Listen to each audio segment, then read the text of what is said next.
Hello everyone, I hope you're very well. I hope you can hear me. Can you let me know if you can hear me in the chat?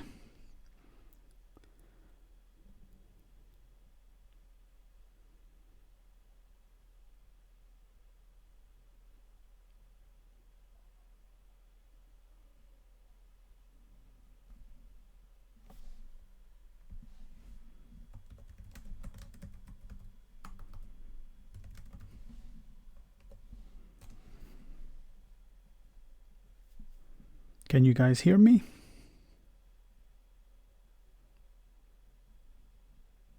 Yeah, that's good. Okay, well, I hope we can hear you. Very good. Okay, so I hope you're all very well. I hope you had a good Christmas. You didn't eat too much and didn't drink too much. I can't say that I didn't eat too much or didn't drink too much. So what I'm going to do from the beginning is I'm going to go through some of the chat. I'm going to go through the chat and answer some of your questions, but I'm also going to look at the comments that were posted on the website on the YouTube channel. Unfortunately, my software won't let me link directly to the channel. Just a moment. So what I'm going to do is I'm going to read the comments I have in this file so you can actually see the comments also. Loud and clear, that's great. I lost 2 pounds this Christmas. Normally I gain 2 pounds, so did you lose 2 pounds in cash or did you lose 2 pounds in weight, Vlad? Okay, so I'll just go through the comments here on the website. So it says here, how is it so obvious that Jeremy Corbyn is not in any way anti-Semitic, and how James O'Brien gives credence to the idea that Labour has an anti-Semitic problem, anti-Semitism problem, how all the mainstream media was unfair to Corbyn because they were more afraid of socialism than they are of Brexit or austerity or cuts to the NHS. So that was from Cloud. So I don't know if Cloud is here in the chat, but I'll answer that question. Yeah, why was James O'Brien buying into this thing of anti-Semitism in the Labour Party? Maybe it was virtue signalling. Now, if you're not familiar with virtue signalling, it's where I present myself as, as a hero for a certain group of people. So James O'Brien may be attempting in his criticism of the Labour Party as being anti-Semitic in a way to virtue signal to the masses, to his listeners, the idea that, look, I'm a good guy, I'm not a bad guy, and you're not going to get many people defending anti-Semitism. So I think it makes sense that he would criticize the Labour Party for that. Is James O'Brien worried about socialism? I don't think so. I think he would agree probably with a lot of the policies of the Labour Party. Now, I don't know James O'Brien very well. He doesn't speak much about policy, but I think he would probably agree with supporting the NHS,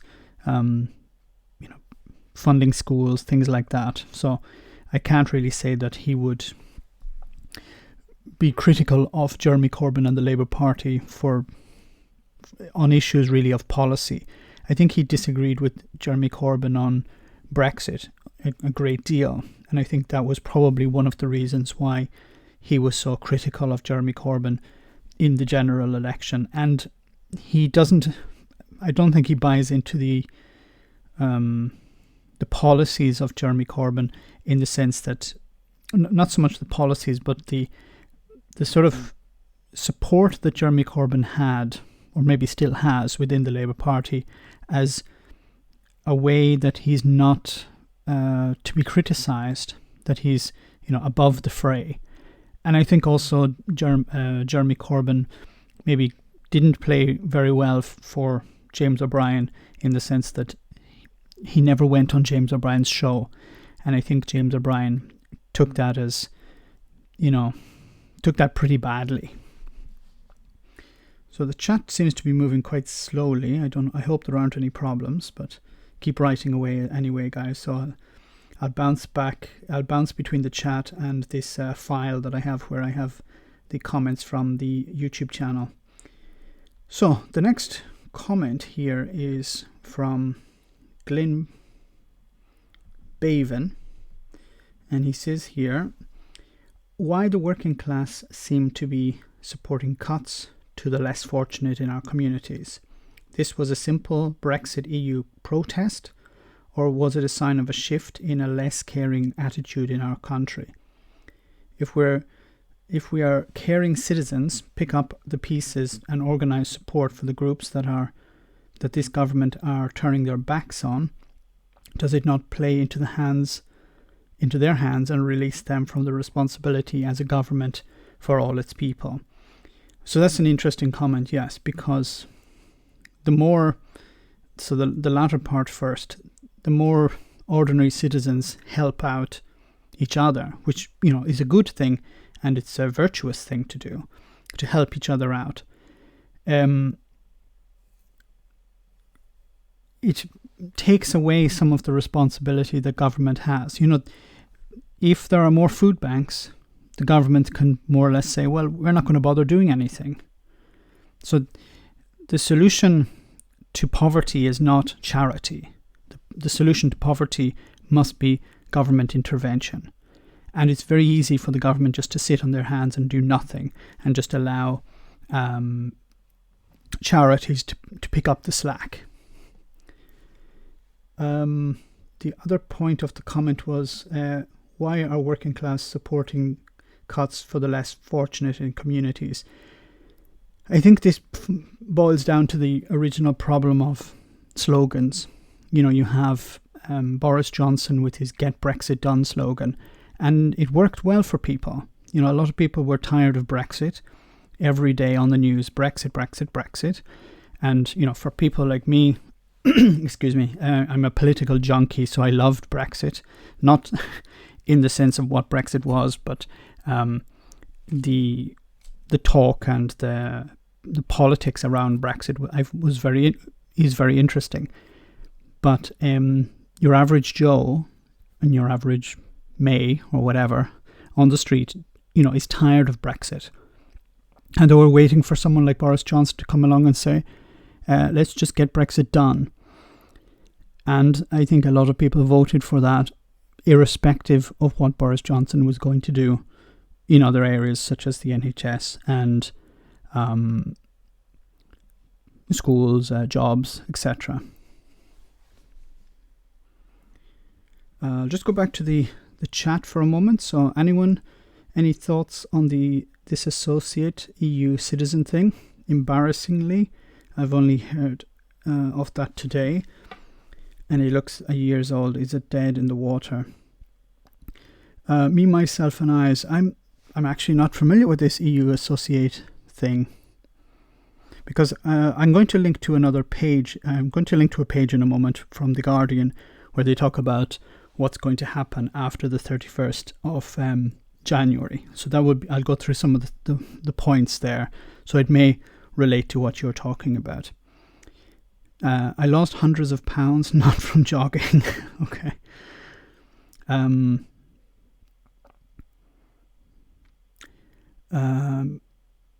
Gosh, if I could be a card-carrying member of the EU as opposed to a citizen, I'd just be just as happy. Let's be honest, it's not difficult to be tired of something you don't really fully understand. It exposes you, Yes, I think if people don't understand something, it's very difficult for them to understand the value or the problems related to that. Okay, let's just go back to the file again. So we go to our next comment. Calvito. Okay. Corrupt Tory donors. Okay. Sorry. I thought it was more of a comment. Okay. So Calvito Bonito says, can you talk about corrupt Tory donors? Look, millionaires have been donating to the Conservative Party for decades, and they rely on these people to help fund campaigns. And of course, once the MPs get into power, what do? They respond by giving, returning the favour. So it's, this is part of politics, and it's going to go on for the foreseeable future, unfortunately. And Boris Johnson isn't going to stop that. The next comment is from Mark Lokesta. I know I'm butchering that name. The great socialist government of Clement Aletti era, a party that lifted the poor from the slums to new houses, and free healthcare. I do wish I was alive during that period. Yes. Now look at how we have gone back. Well, the UK has gone back to the Victorian period. It's you can see how workhouses are probably going to be the next Tory initiative. Max, thanks for informing me so well during the last few months since I discovered. Thank you very much for the comment. What do you think of Dominic Cummings? Dominic Cummings, I think I called him in one of my videos Rasputin. Attlee, sorry.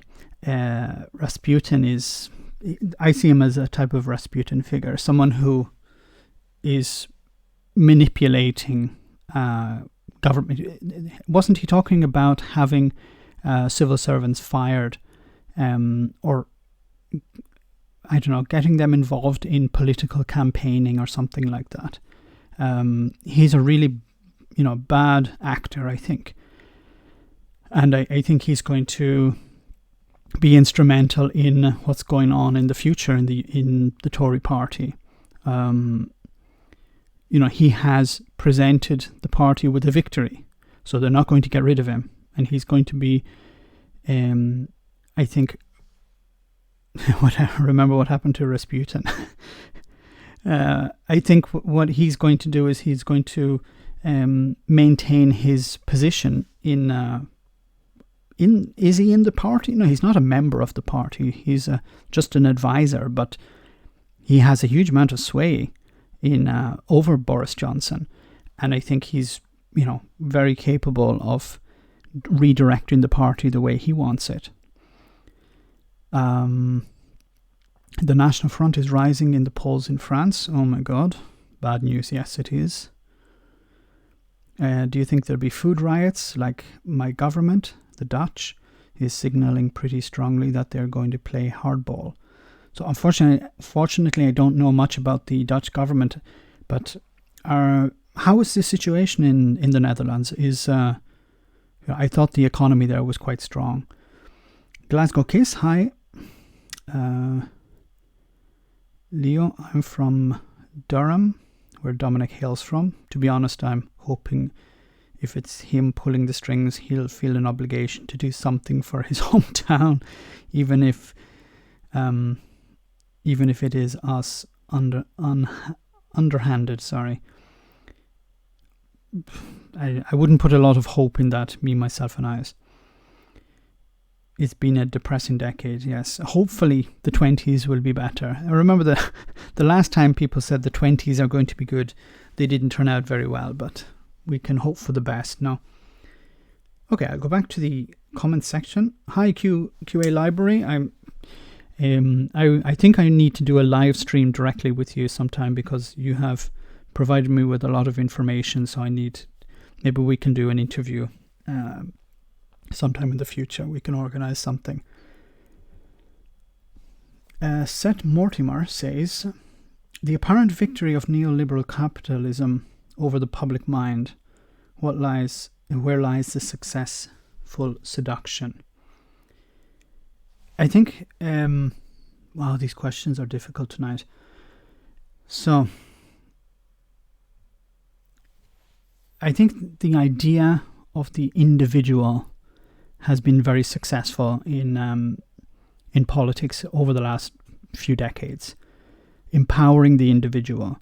So government, hands-off government. Margaret Thatcher sold it. Ronald Reagan sold it. And I think it's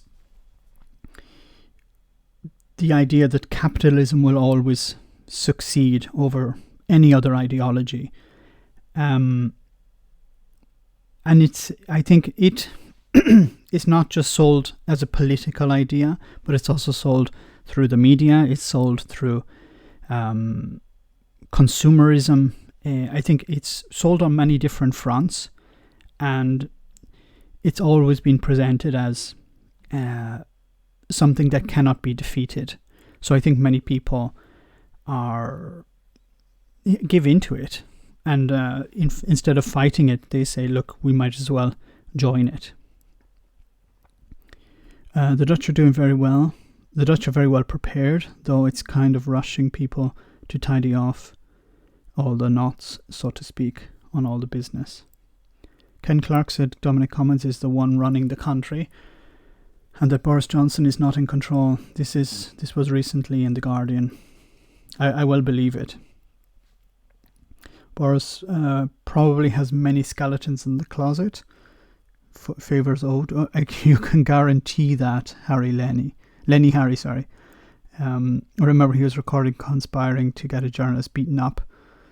The person he conspired with ended up in prison. Boris is compromised. But he has a majority at the moment, so I think he excuse me, he has a majority at the moment, so he's sitting quite safely, I think. But if that starts to crumble somewhat, then Boris may become desperate. 2010 Tories won the election. 2014 Scotland didn't get independence. 2015 Tories won again. 2016 Brexit. 2017 Tories won again. 2019 Tories victory with the death of Remain cause. The only hope is, I think Reptile spit, the only hope is in the people.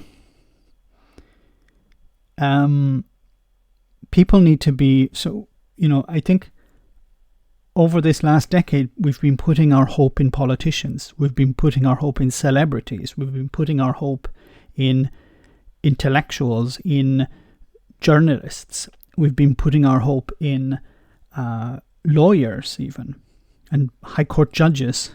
I think now people need to put hope in the people.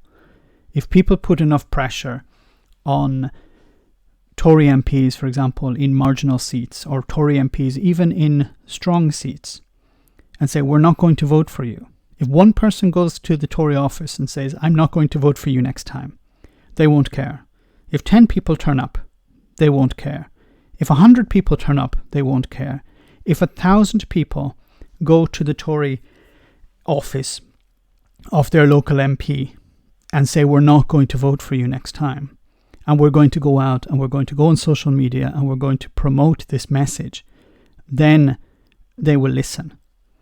But otherwise, nothing's going to happen. So the power needs to be put in people's hands. And if enough people protest in a direct way, in an intelligent way, I think you can succeed. Now, you could disagree with me on that, because if we look at what happened this year with the protests for a second referendum, it's not that the protests failed, it's the politicians failed the protesters. Because the protesters wanted something and they had put pressure on the politicians, but the politicians in the end failed. Jeremy Corbyn failed, Joe Swinson failed, the political parties failed to provide a second referendum to get Brexit off the table, to get Boris Johnson out of office. It sounds good. My piece of work on NHS is taking longer and more complex. Well, I can't wait to hear it. Same was said about Blair and Campbell. A public face was always required.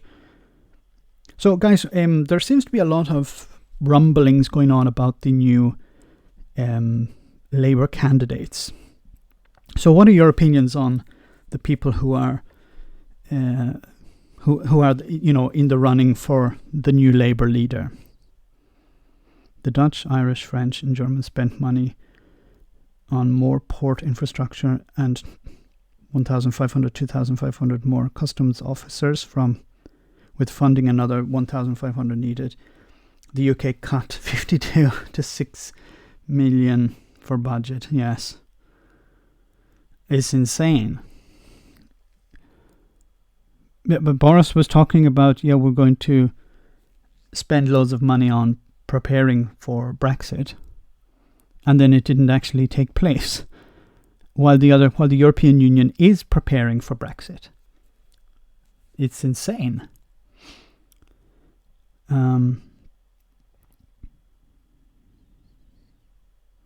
Because my country is going to play hardball on this. I was wondering if the Brits have alternative food routes.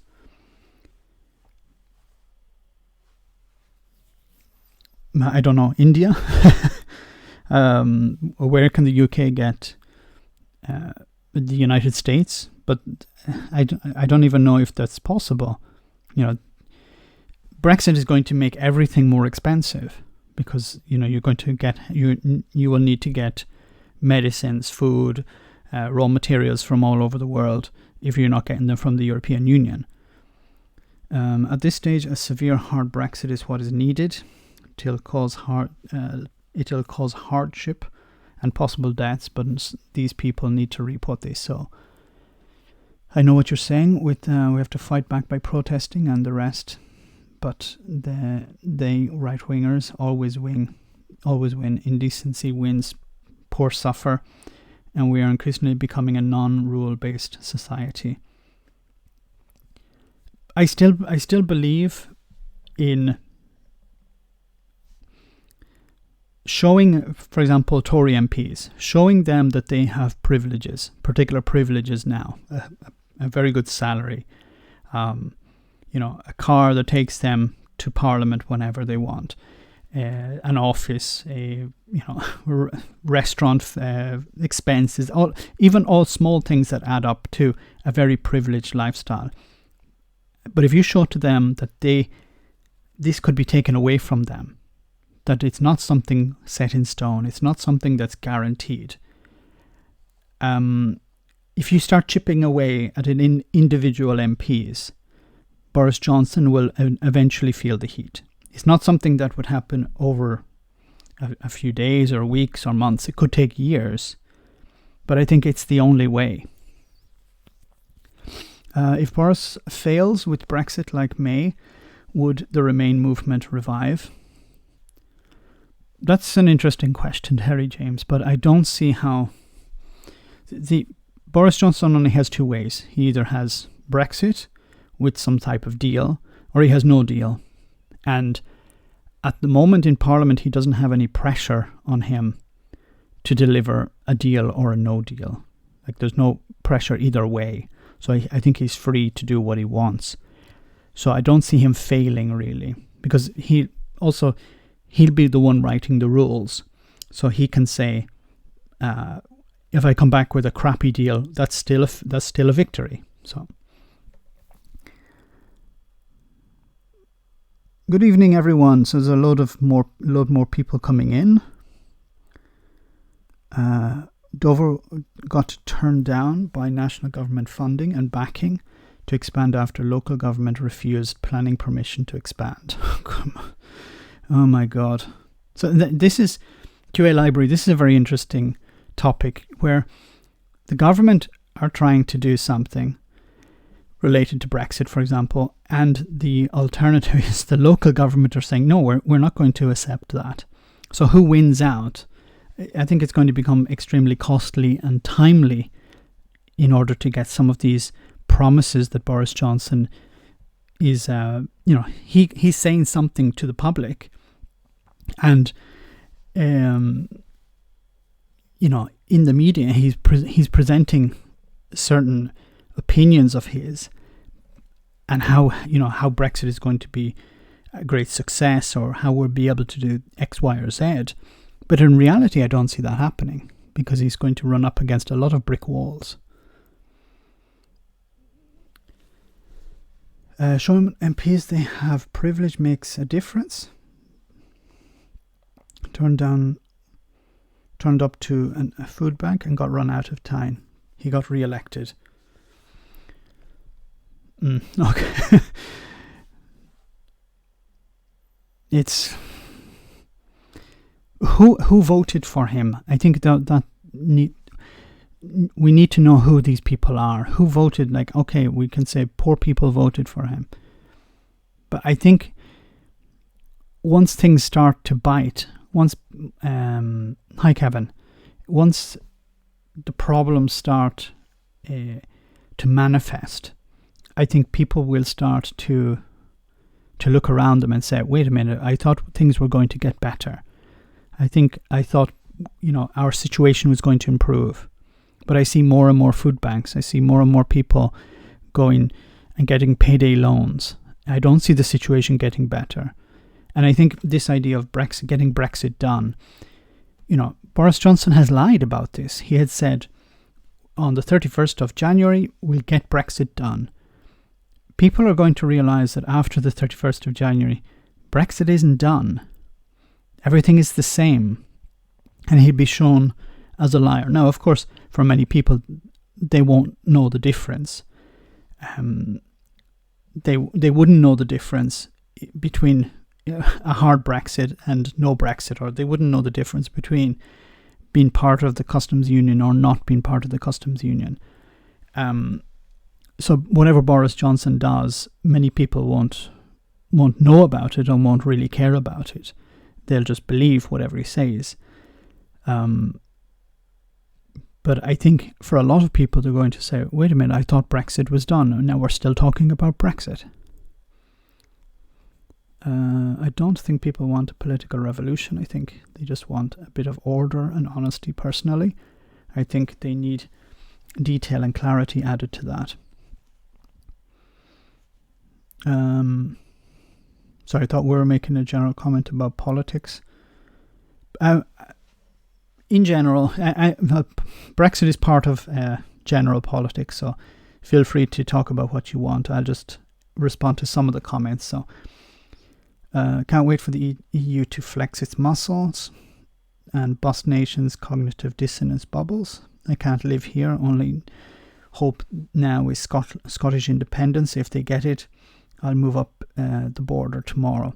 This is something, okay, so it wasn't part of the plan, but what do you think Boris Johnson will do to impact Scottish independence? So does Scotland have the power, for a better choice of word, to actually get an independence vote? Because I know they have to make a request, but I assume it has to be signed off by Parliament. But Boris Johnson holds a majority in Parliament, so I don't see... Now, I'm speaking from ignorance here, but what mechanisms would allow the Scots to have a second referendum? Considering that Boris Johnson has a majority in Parliament. Brexit delays will be blamed on EU and Remainer sabotage. Of course, well said. Anything that goes badly will be blamed on the EU. If it's not blamed on the EU, it'll be blamed on Ireland. If it's not blamed on Ireland, it'll be blamed on Remainers. Even though Remainers will have no power, there'll be no Remainer power in Parliament, but Boris Johnson will find some excuse, I can imagine.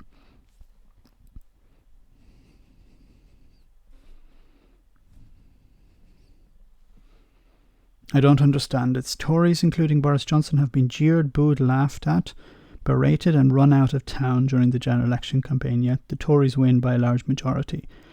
Sam, I think a big problem also is the structure of the voting system, the first past the post. You don't need to increase your vote always to actually get more seats. If we actually look at the number of people who voted, if we count just the votes, the majority of votes voted for Remain parties, but Boris Johnson got a majority because of the dysfunctional first past the post system. That's the problem here. The system is designed in a way to return Tory governments.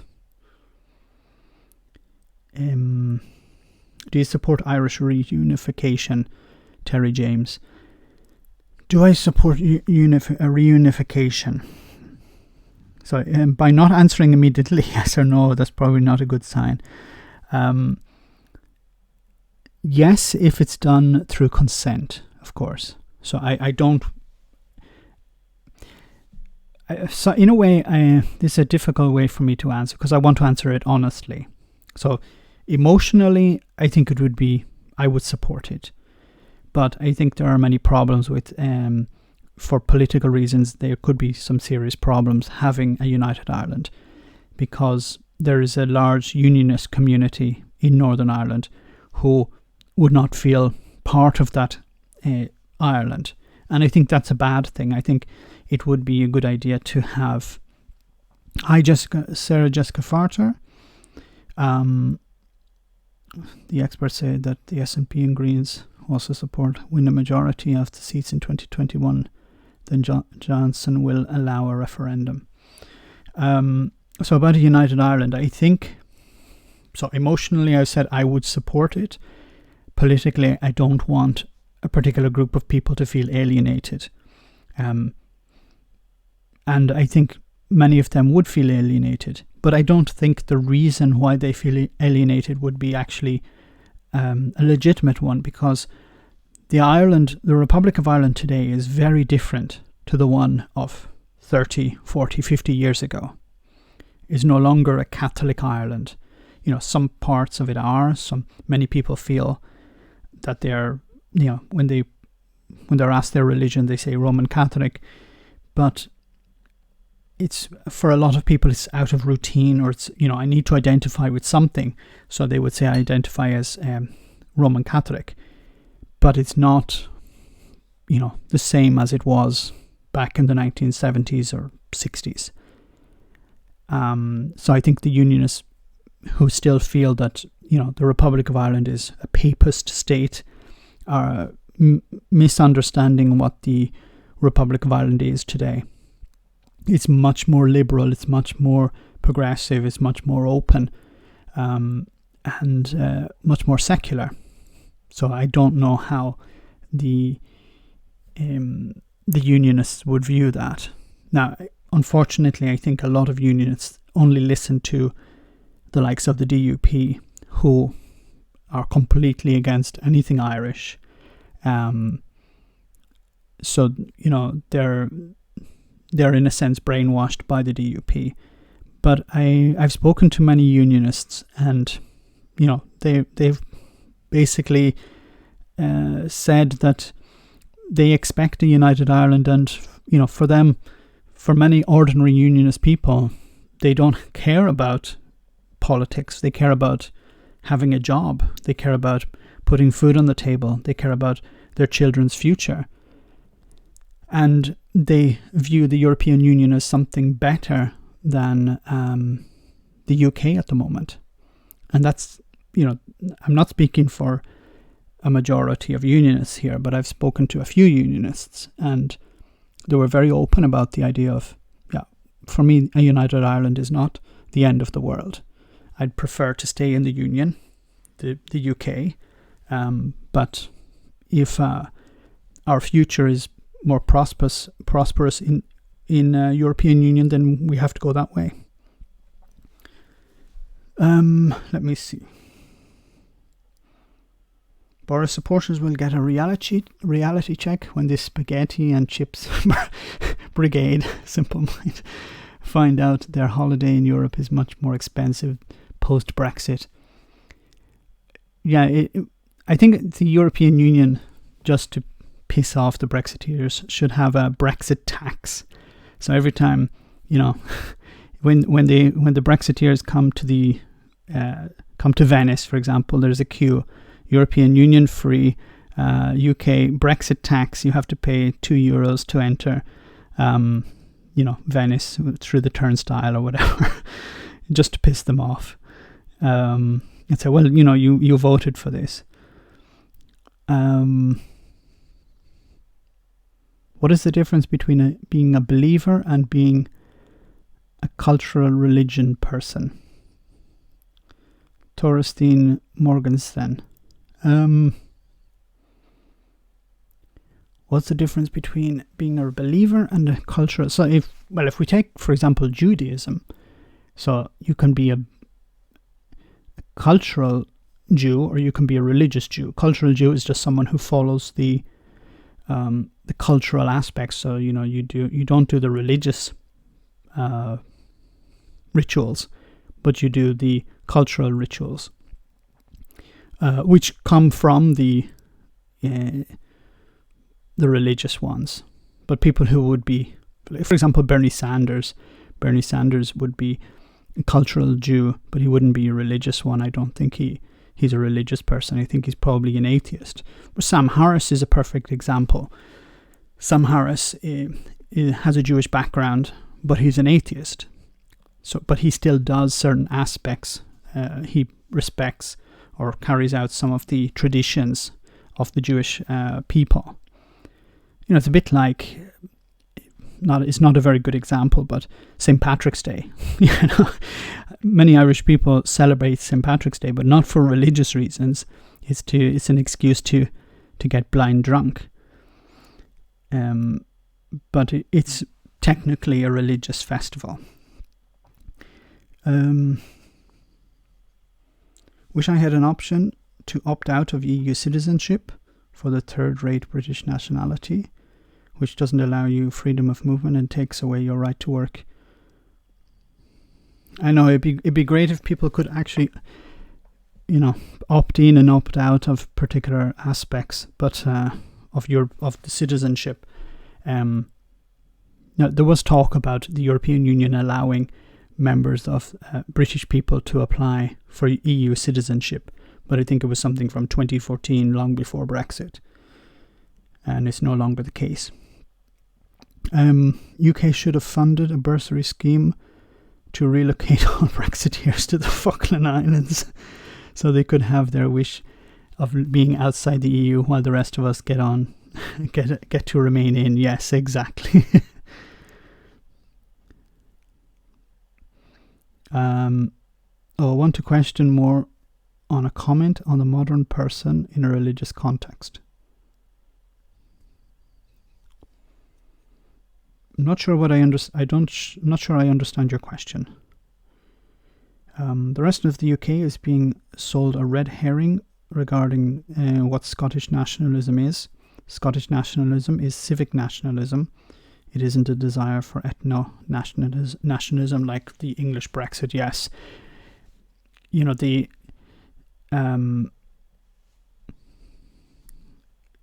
idea that the Scots are, what was it, the Tories used to mistakenly refer to the SNP as the Scottish National Party, or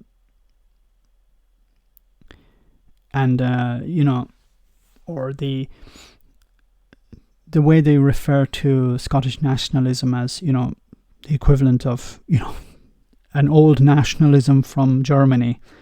It's quite disgusting because, the Scottish don't say certain people are not allowed to be Scottish.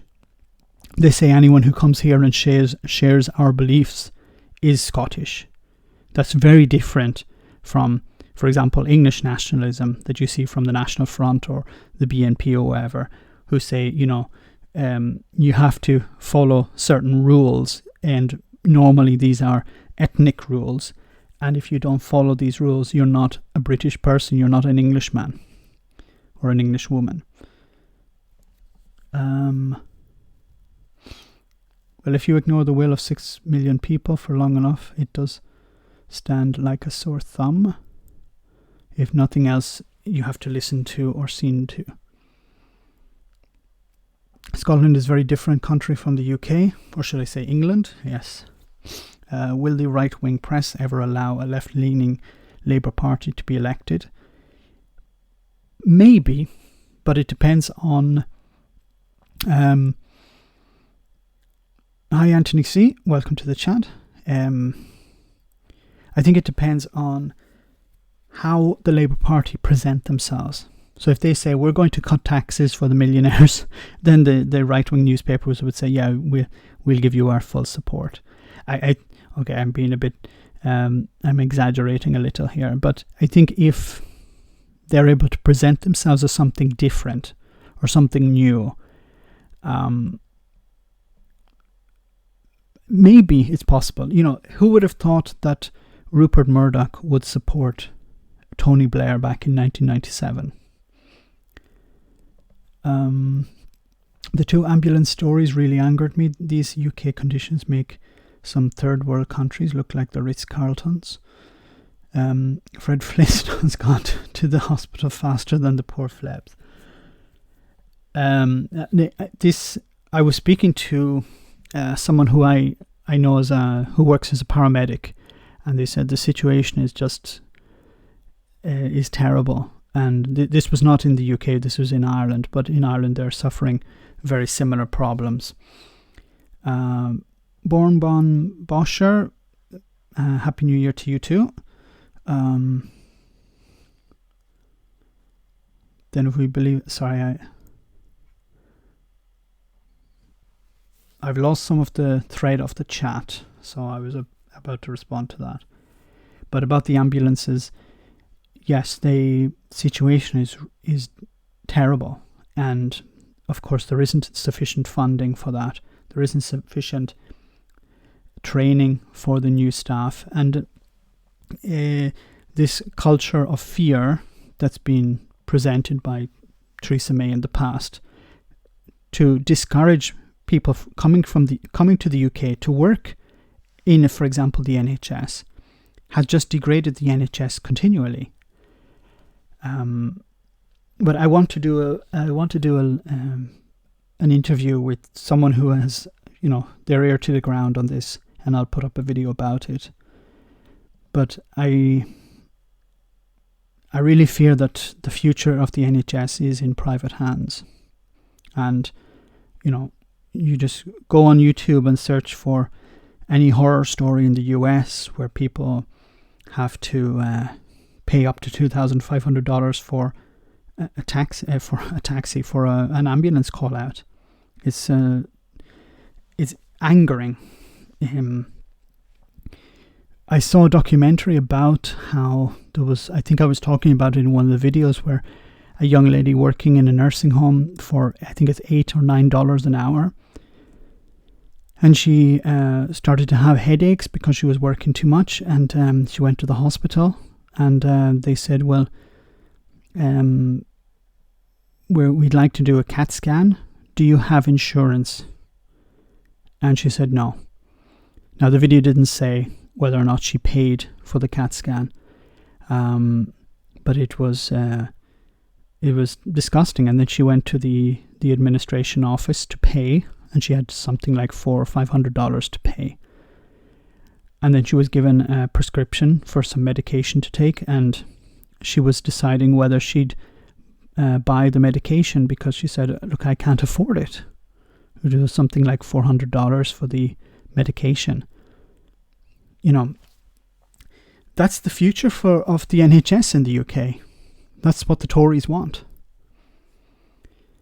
The right-wing tabloids would be placed in a bind if the left Labour Party commanded genuine working class support.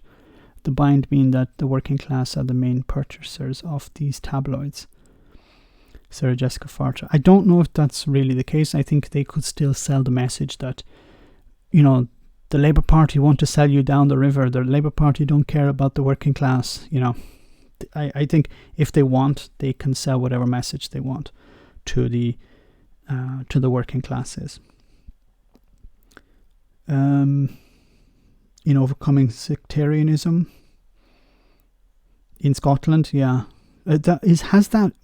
So I'm interested in, the Glasgow Celtic Glasgow Rangers rivalry. Is that still really an issue, or is it just something, in the football clubs?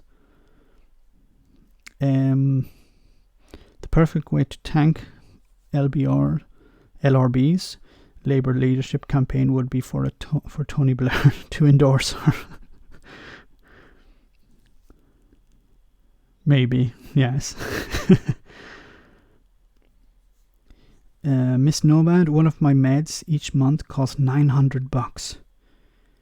Where in the US are you from, Miss Nomad? That's insane. $900 for medication. Like, I know there are very expensive medications here also in Europe, but I've never heard of anyone paying up to that amount, unless it was some very rare disease that they have. But normally, even in those cases, I think, the public health service will help people out.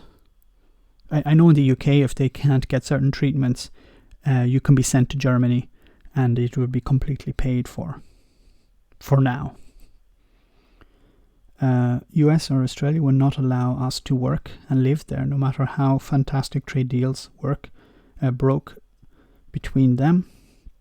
We couldn't bear the idea to be an equal partners with the EU 27. Shame, really.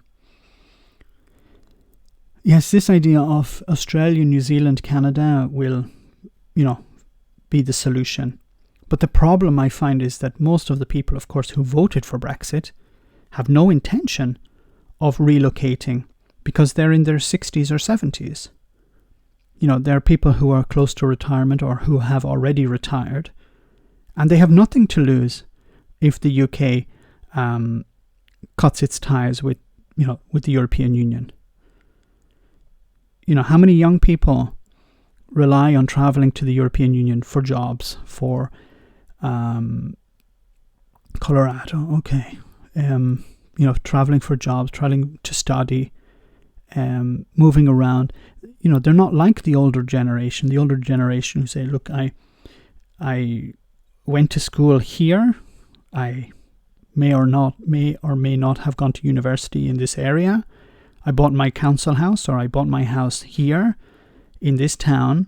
I work in this town, and that's all I want. I don't need to move.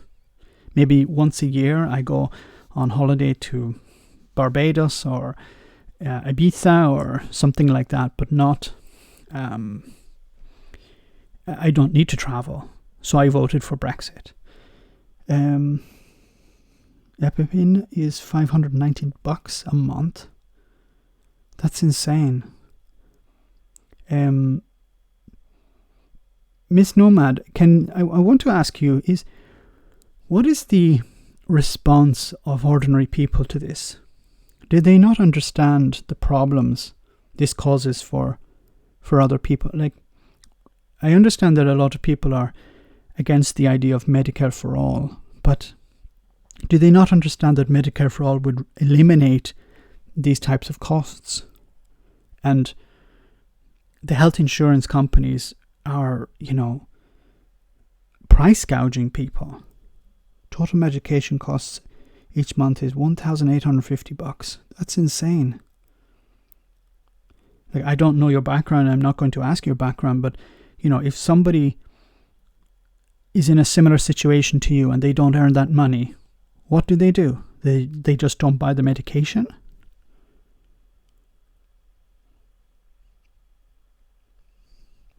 Canada have opened opportunities to EU citizens under CETA agreement. Days of easy access for UK citizens over after. Yeah, because this idea that Canada will treat the UK with open arms. Canada is another country, and if Canada can get something out of the UK to their benefits, of course they're going to do that. There's no love between the states, between the countries. If a country can get something out of another country, they're going to try it. And if Canada can get the UK over a barrel, they'll do that. I don't know why people seem to think that the Canadians wouldn't do that. I was given 50 OxyContin. Tablets cost $600 13 years ago. Yeah, be dead or homeless. This is insane, guys. The idea that people have to pay like $1,850 for medicine. This weekend in America, 2 violent murder events. Sunday church service in Texas and New York Jewish home celebrating the holidays occurred. They were targeted events. How does one reconcile this mindset? Andrew, you need to ask me easier questions. I don't know. Is it education? Is education the problem here? I'm not an expert on the US education system. Are more people dropping out of high school? What are young people being taught at high school? Is it the problem in school? Is it a problem at home, perhaps? Is it the breakdown of the family? And I don't mean to go down, any political path in that sense, but, the breakdown of the family in the sense that, parents need to work more. They need to work extra hours in order to pay for medications like Miss Nomad, or people need to pay rent. They need to buy food. They need to work more, so they spend less time with their children. So what's the solution? Give your child an iPhone. Give your child a tablet. Give your child a video game. They become less connected to other children. They become more, not in a sense narcissistic in a negative way, but they become more closed. They have less interaction with other people, and they start down a bad road. I don't know, but it's something that needs to be looked at. And unfortunately, I think the current administration is not interested in looking at solving these problems. Search on YouTube for a DW documentary called How Poor People Survive in the EU. Thanks very much. I'm a real junkie for these types of documentaries because, it opens up a new world to you. I don't know if that's the documentary I saw, but I saw a documentary about a young woman who worked in a nursing home. It wasn't a very popular documentary. It had something like 50,000 views or something, and it was from a few years ago. But it was a desperate situation. She was just about making ends meet, but she had some health problems, and it didn't. The story didn't continue after that. We don't really know what her current situation is.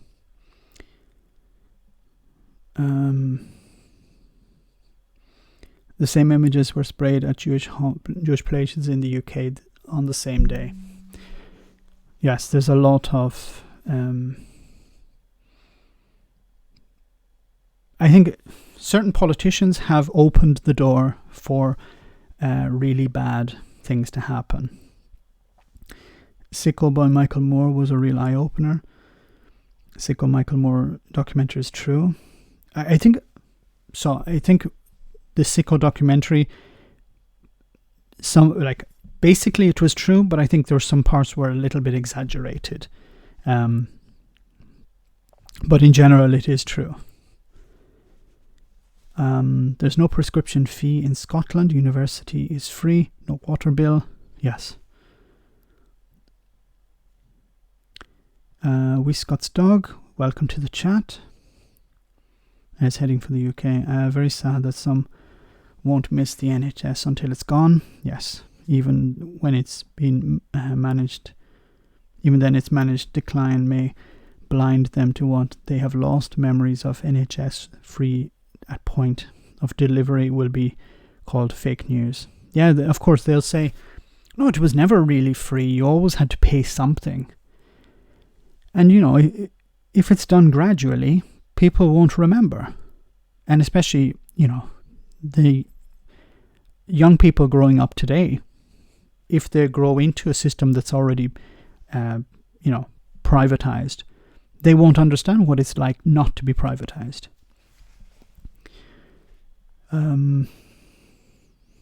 Max, have you listened to Sam Harris' podcast with Scott Adams? Oh my God, yes. I remember that. I think it was something like 2 years ago.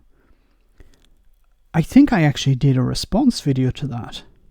Now, I don't know if it's still on the channel because I had to clean up a lot of stuff on the channel about a year ago, and I may have deleted that video, but that Scott Adams video podcast was insane. Basically, so if anyone doesn't know, Scott Adams was basically saying to Sam Harris that Donald Trump is a charlatan, and for me that's a good thing. Because if he can lie to people, I don't care, and he doesn't care. And if he can trick people into supporting him, well, that means he's good at tricking people. Basically, that was the conversation, and Sam Harris was attempting to find some sort of morality in that discussion, but it was impossible. But if you can, Dean OK, I don't know if it's still online, because I think Sam Harris moved a lot of his podcasts to behind a paywall, so I don't know if it's still available on the internet. People are running around doubting facts, and after a while the stupid of our society actually start believing them. Yeah, if you tell a lie enough. I think it was James O'Brien said, what is it? A lie is halfway around the world before the truth has its trousers on. The NHS isn't what will be sold off. Will be which is the company that buys all the drugs for the NHS. That is 100% going to be the Tory dodge of the issue in the future. Yeah, so it'll be the companies. So the NHS will be public. It would be paying private companies in a way to, yes, avoid being presented as privatized. People voted for the NHS privatization.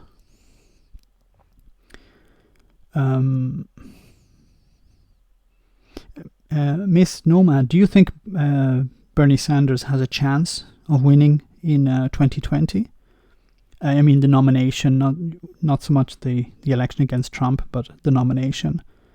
Do you think he could win in Colorado, in your state? That was Churchill O'Brien. was good. Okay, that was Churchill. It was Churchill who had said that. I don't know how I could have missed that. Always thought the pointy-haired boss was the baddie in Dilbert.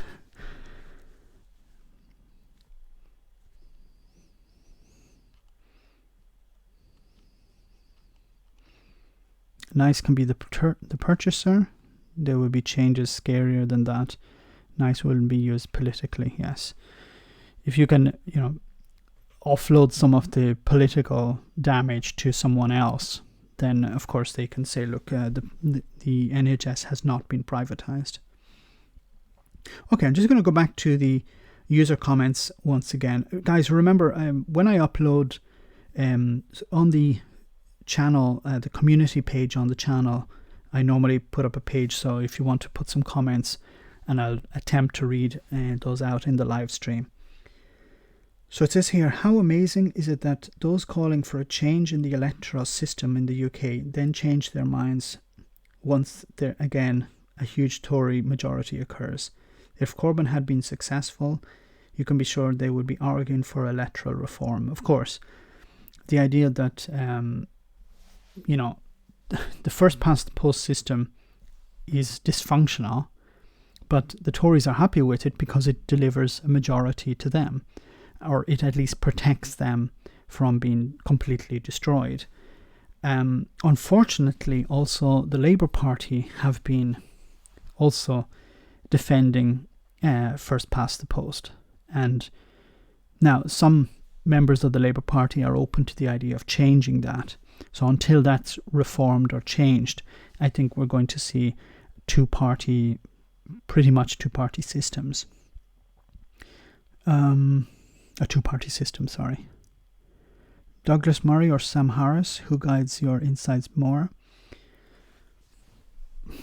Well, I would say Sam Harris but I haven't been listening to Sam Harris for a while because I've shifted more to the to the British part of the spectrum, or to the British issue, especially Brexit.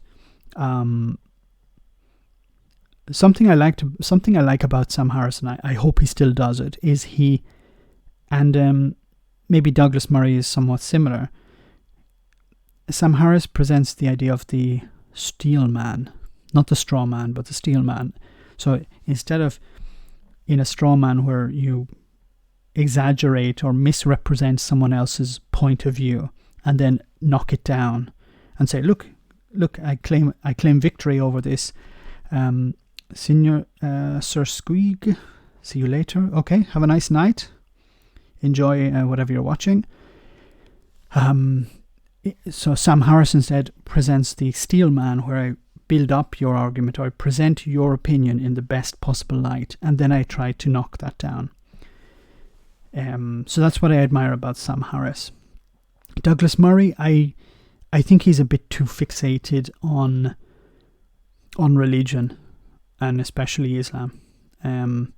Yes, there are very serious issues, and I agree with him on many issues, but I think, immigrants from Muslim countries coming to the West generally, I'm not saying in all cases, but generally integrate pretty well. They become westernized in a sense, and they, after numerous generations, they share exactly the same beliefs as people who have been here for tens of generations, I think. Now, of course, there are exceptions, and I think Douglas Murray seems to focus more on the exceptions than on the majority. But I may be wrong there. Are you worried about the judgment of people like Kyle Kalinske on other issues now that he's got Brexit so wrong? Well, no, Kyle Kalinske, no, I don't. I think he has a blind spot. It's not so much Kyle, but it's more Michael Brooks. So there's some American commentators who are really wrong on Brexit and really wrong on the British politics, because they view it through an American prism. So the idea of there are two parties, Labour, Conservative, it's the same as the Democrats and the Republicans, and they're not. And the entire political system is extremely different. In the US you have the leader of the party becomes the president, and the president is very different to a prime minister. And I think a lot of the people, lesser to an extent Kyle, but more to an extent someone like Michael Brooks or the Majority Report, they look at it through an American prism, and I don't think they do it in an intentional way, but they misrepresent what the UK really is. So is Kyle wrong on other issues? I think Kyle is very much in for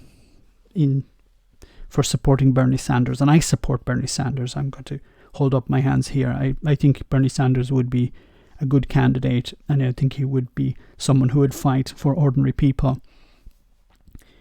But can Bernie Sanders win? I think Bernie Sanders may lose against Trump, because I think Bernie Sanders has a very, very big blind spot, and I think it's a certain weakness he has. I think Bernie, for me, when I saw, I don't know if you guys remember, but it was in the first campaign back in 2015 or 2016, I think it was in 2016, when Bernie was on stage and some protesters from Black Lives Matter got up on stage and they took the microphone from him. And they took over the stage. And in that moment I was thinking, okay, Bernie's finished. Because if he can't stand up to these people, because these people were not honest actors. They were not, wanting to have a debate. They wanted to take over his stage. He had worked hard for decades to get that platform. And these yahoos, That's an old term. These, mindless idiots. And I'm not talking about Black Lives Matter. I'm talking about these particular individuals. They got up on stage and they took away his platform. And what did Bernie do? Bernie stood on the sideline. And I thought, this is not a leader. Bernie is a leader in every other context. But for me personally, this was my opinion. In that moment, I was like, Bernie, you should tell these people to go F themselves. Tell these people, I'm here to talk.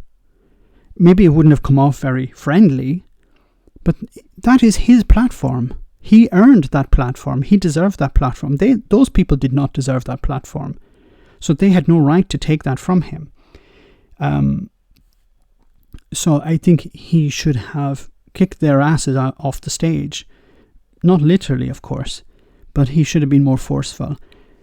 And I saw that as a big blind spot, for a big weakness for Bernie Sanders. And I think he's prone again to doing things like that, where people smear him, people attack him, and he doesn't respond forcefully. He doesn't say, no, go to hell, this is my position. Well, Donald Trump doesn't give a crap about these things, and he's the president. So I think this is a position where Bernie could be weak. I don't think he's weak on policy. I don't think he's weak on presenting himself. I don't think he's weak on debating. But I think there is this one part where he could be brought down because of some stupid idiot, and these things sort of snowball. But maybe I'm being over judgmental. Let me see. Anti-Semitism in Labour was... Oh, sorry, Anthony C. does your... Whoops. I'll try and scroll back up through the chat. Does your partner support your massive intake of social media content? What extent do you use to disconnect from all of this? I admire your ability to digest and synthesize so much. You shouldn't really, David, because I make a lot of mistakes. I sort of... So...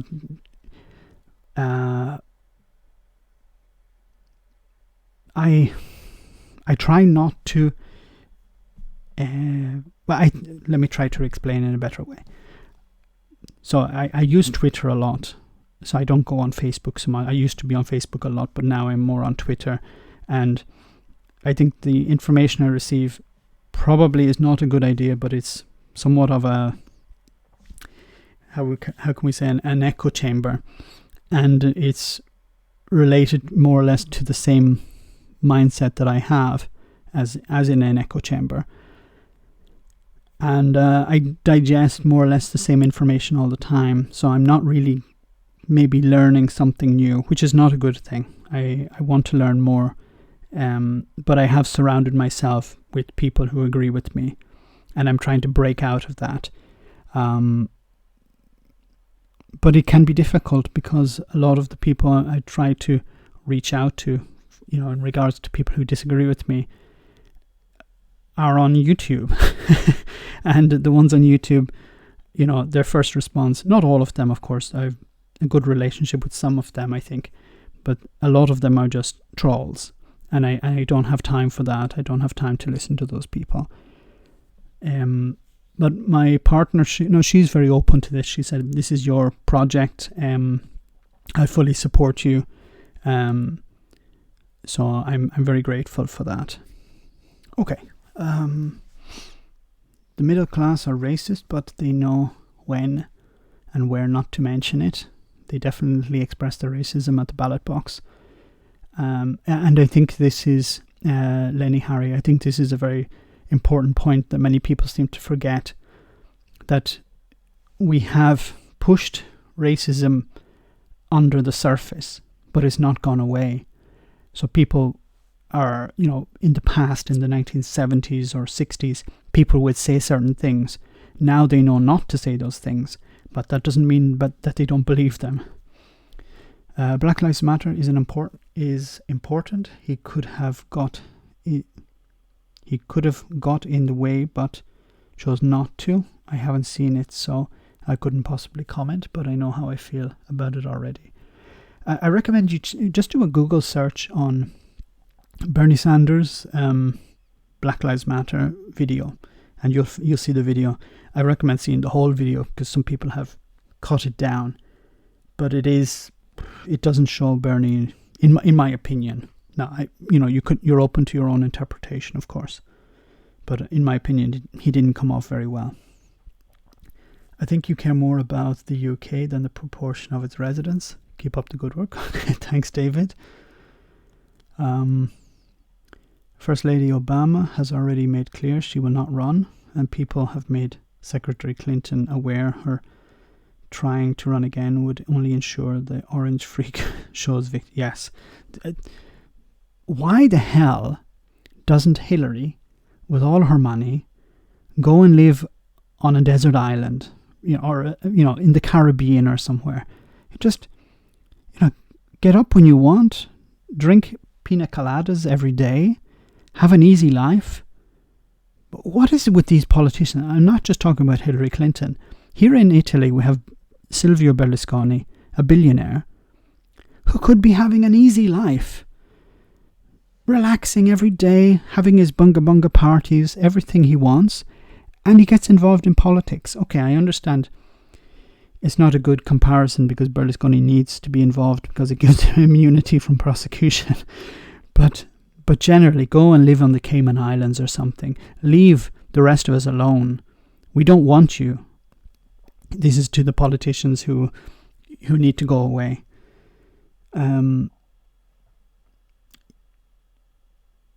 Get this thing done.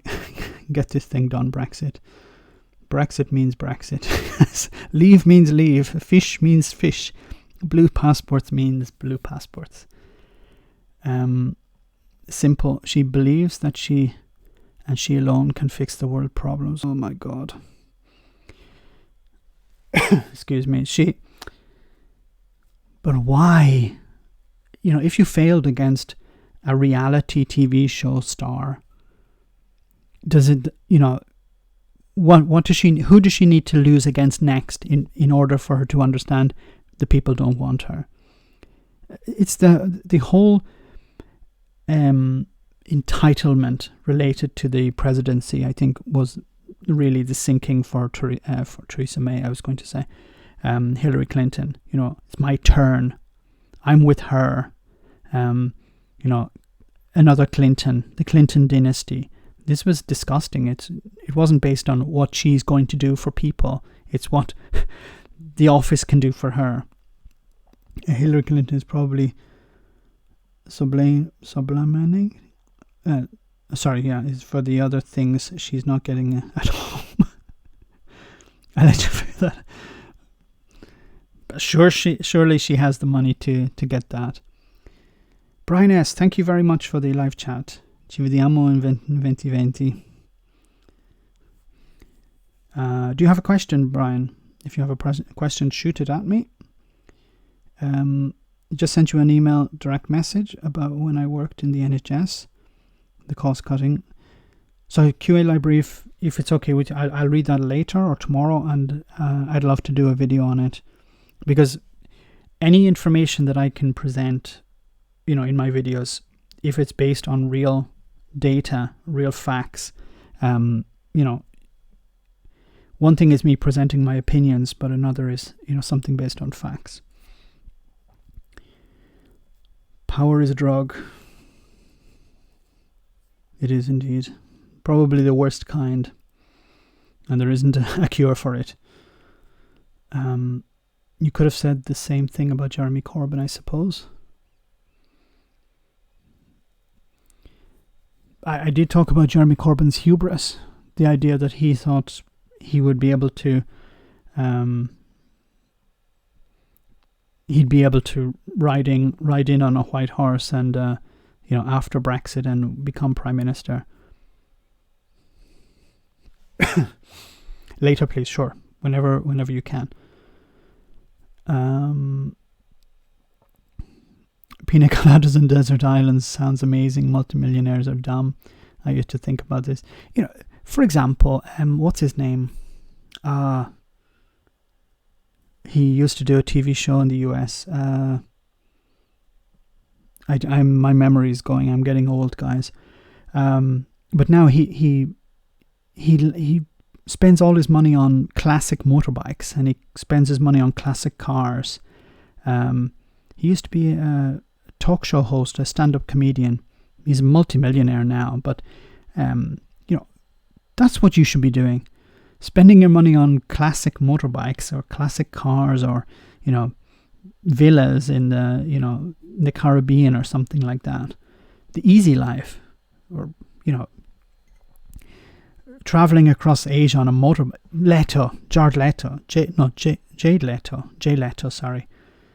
Jay Leto, of course. Jay Leno. Jay Leno.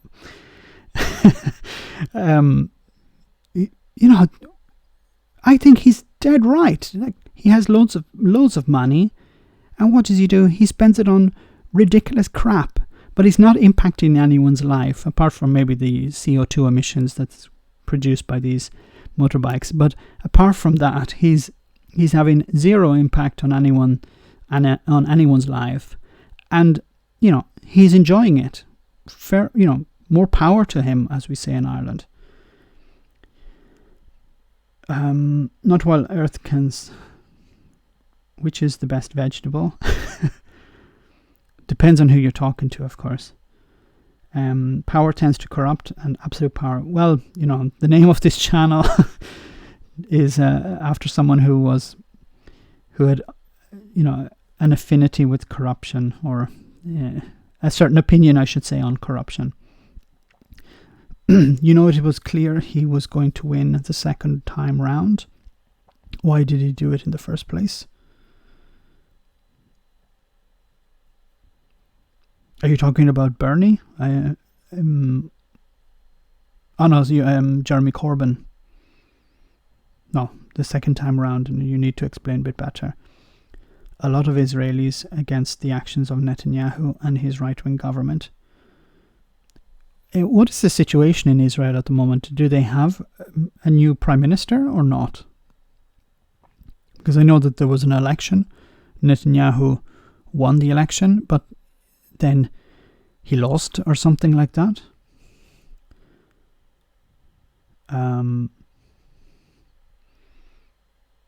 Johnson labelled working class men criminal. Yes. Then they voted for him. Hard to take. Because they liked his message. They liked him as, this buffoon. I honestly don't hope there goes... Okay, not yet. What celebrity would you want most as PM?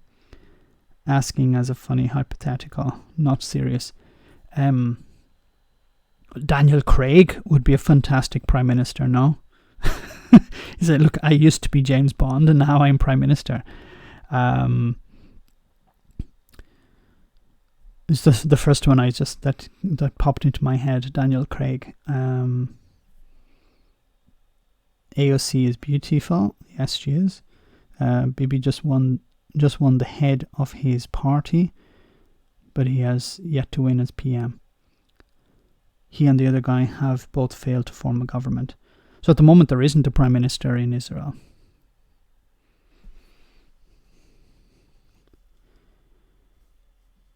Okay, just going to go back to some of the other messages on the channel.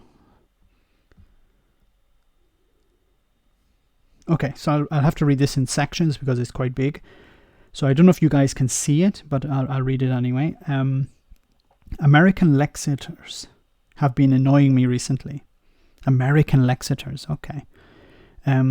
They're largely taking their Lexit stance because they've got this narrative that Labour centrists screwed over Corbyn by making him agree to a second referendum. That's not why Labour lost, of course. But my real issue with these American Lexiters telling us we should have backed Brexit is that they'd never support something similar being imposed upon them. When Brexit happens, I effectively lose my citizenship. Yes, this idea that... So I assume you're talking about people, left-wing people in the US, who are telling you that leaving the European Union was a good idea. Okay, I'd like to know how they came to that conclusion. Maybe they're buying into the idea that, well, Jeremy Corbyn has said in the past that... Sorry, I'm hitting my lamp here. Jeremy Corbyn has said in the past that he's anti... As Sarah Jessica Forter said this question. Okay. So yeah, the idea that Jeremy Corbyn has said in the past that he thinks leaving the European Union is a good idea. And because Jeremy Corbyn is left-wing, these people in the US who are also left-wing think Jeremy Corbyn, poops unicorns or something, and that everything he says is correct. But that's, if Jeremy Corbyn says something, it doesn't automatically mean it's correct. Okay, there has to be something behind it. Okay, when Brexit happens, I effectively lose citizenship to 27 other EU nations. Okay, it's quasi-citizenship, but it's not really enough for full citizenship. My passport will no longer have European Union on it. Would these American Lexiteers like it if they suddenly lost their citizenship to the other 49 other states in the USA and overnight were limited down to their single state? Yes.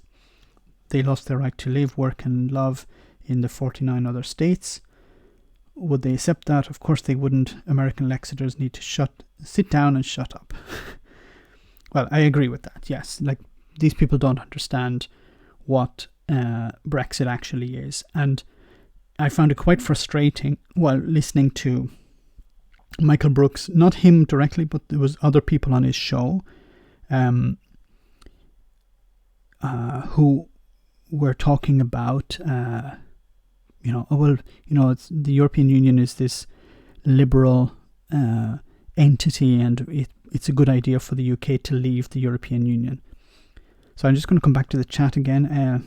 So Max, if you want to dip into alternative viewpoints, try Jeff Taylor. I know Jeff Taylor.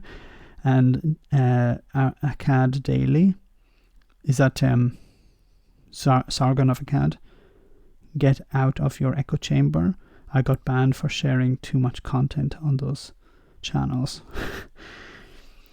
The problem I see with Jeff Taylor, maybe less so, but Sargon of Akkad is a bad actor, because I know Sargon doesn't believe the things that he says. Or I'm pretty sure, now I haven't been listening to him for a few months, but on Brexit, you can't know a certain amount about Brexit and still pretend not to, because you have to do a certain amount of research. So unless you're attempting to to troll your listeners and misrepresent something, then you're going to this is what I think about Sargon. I think he's chosen a position, and he's going to defend that position irrespective if it's true or not. And I don't agree with that. And I don't agree with debating or listening to someone who takes that point of view. The European Union is bad in his idea, in his eyes, and everything the European Union does is bad. The European Union is nothing good, and the UK needs to leave to be free or whatever. Like, I don't hold positions like that. There is no good and bad. There is no right and wrong. There is something in between. The European Union, is it perfect? Of course it's not perfect. Should it be reformed? Of course it should be reformed. Does the UK benefit from the EU? Yes, I think it does. Does the EU benefit from the UK? Yes, of course it does. We can debate the value of those statements, but I don't think he would be willing to do that. For him, the UK is good, the EU is bad, and there's no room for discussion there. So I don't think... I want to break out of the echo chamber, but I I want to listen to someone who is a bit more nuanced. Someone who says, look, the EU is not bad, but it needs reform. But I think we can't reform because of X, Y, and Z, and it would be better to leave. And it would be better to leave because of X, Y, and Z. I read up on Max because of your channel. He died very badly, really badly. Maximilian Robespierre. So he died pretty badly, but it was a sort of poetic justice, you could say. He dished out a lot of bad things to people, and he got his just desserts. But I don't know if you're just new to this channel, but you guys, but the reason I chose the name Maximilian Robespierre is not really because of what he had done, but more or less related to the corruption idea, the idea of eliminating corruption, the idea of corruption being the real counter-revolutionary mechanism or vehicle.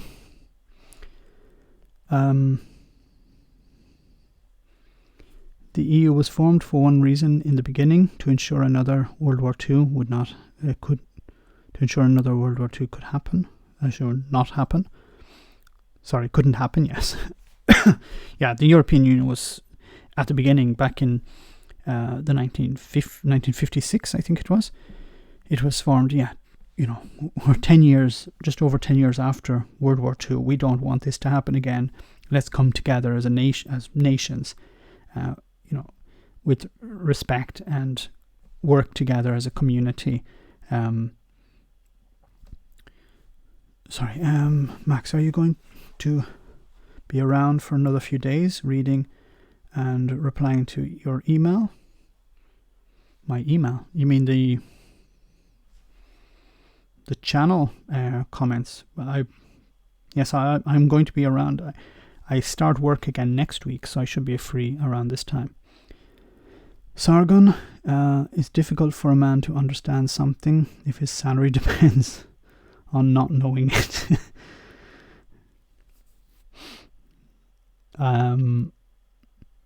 Sargon said that. It's very self-serving.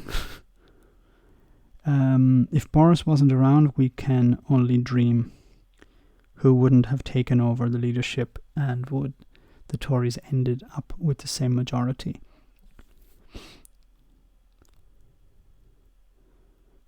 Is there a secret for getting the Guinness factory tour without having to wait in line around the factory?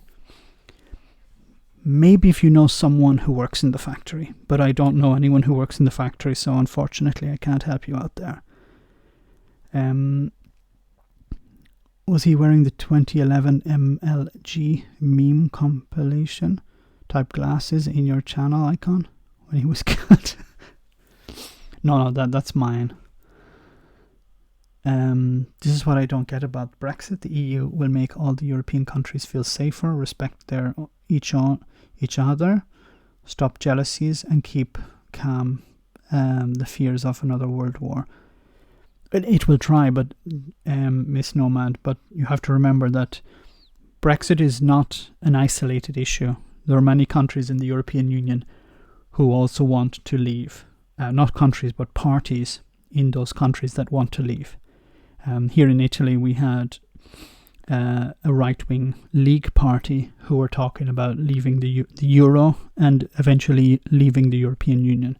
Now, they since that rhetoric calmed down their language a bit, but it depends on how Brexit goes. I think Brexit will be a disaster, but if, ironically, the European Union have a mechanism in place that reduces the damage both to the European Union and to the UK, and in a way saves the British people and the European citizens from Brexit's worst damage, some people would say that was a success. That was the success of Brexit.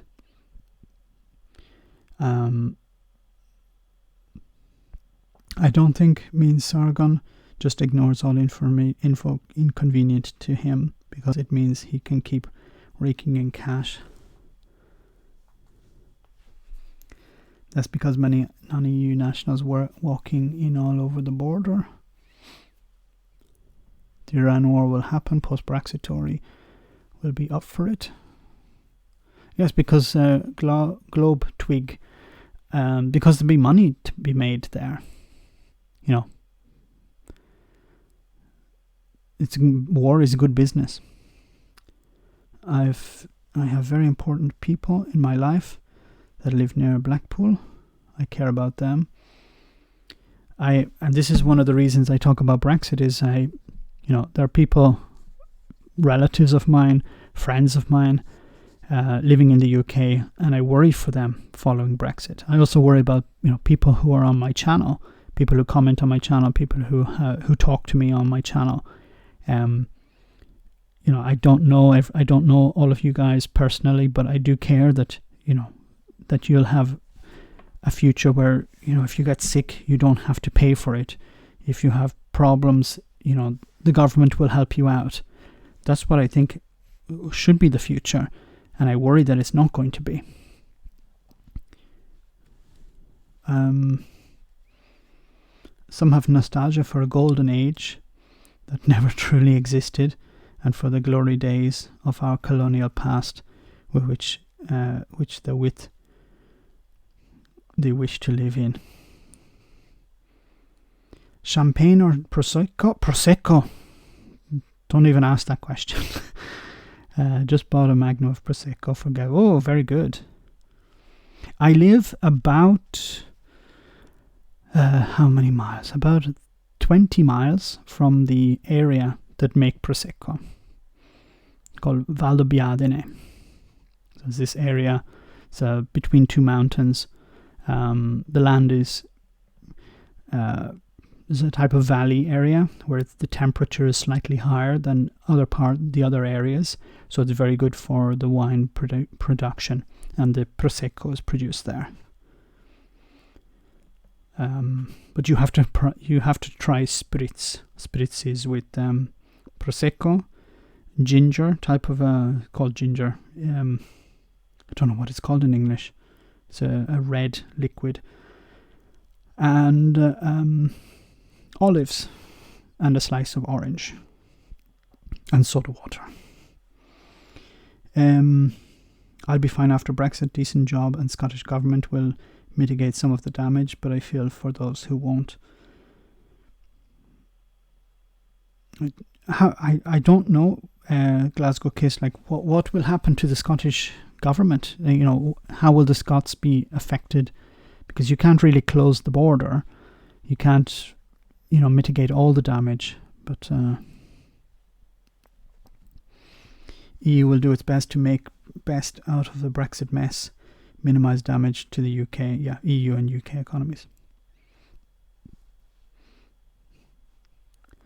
Yes, Anthony, check out Spritz. It's very nice. It's quite strong, though. You think it's not. When you're drinking it, it seems like a light drink, but it's actually quite strong. Will the rest of the world ask for the ancient artifacts and jewels back after Brexit? Well, they could do it as part of a trade deal, probably. Say, give us back our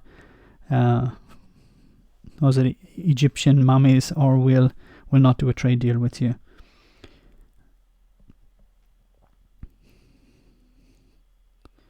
I live in Belfast. There's a lot of unknown here. Yes, -8. What's going to happen in Northern Ireland? What's going to happen with the border? Is there the border in the Irish Sea that Boris Johnson has said there isn't, but the government has said there is?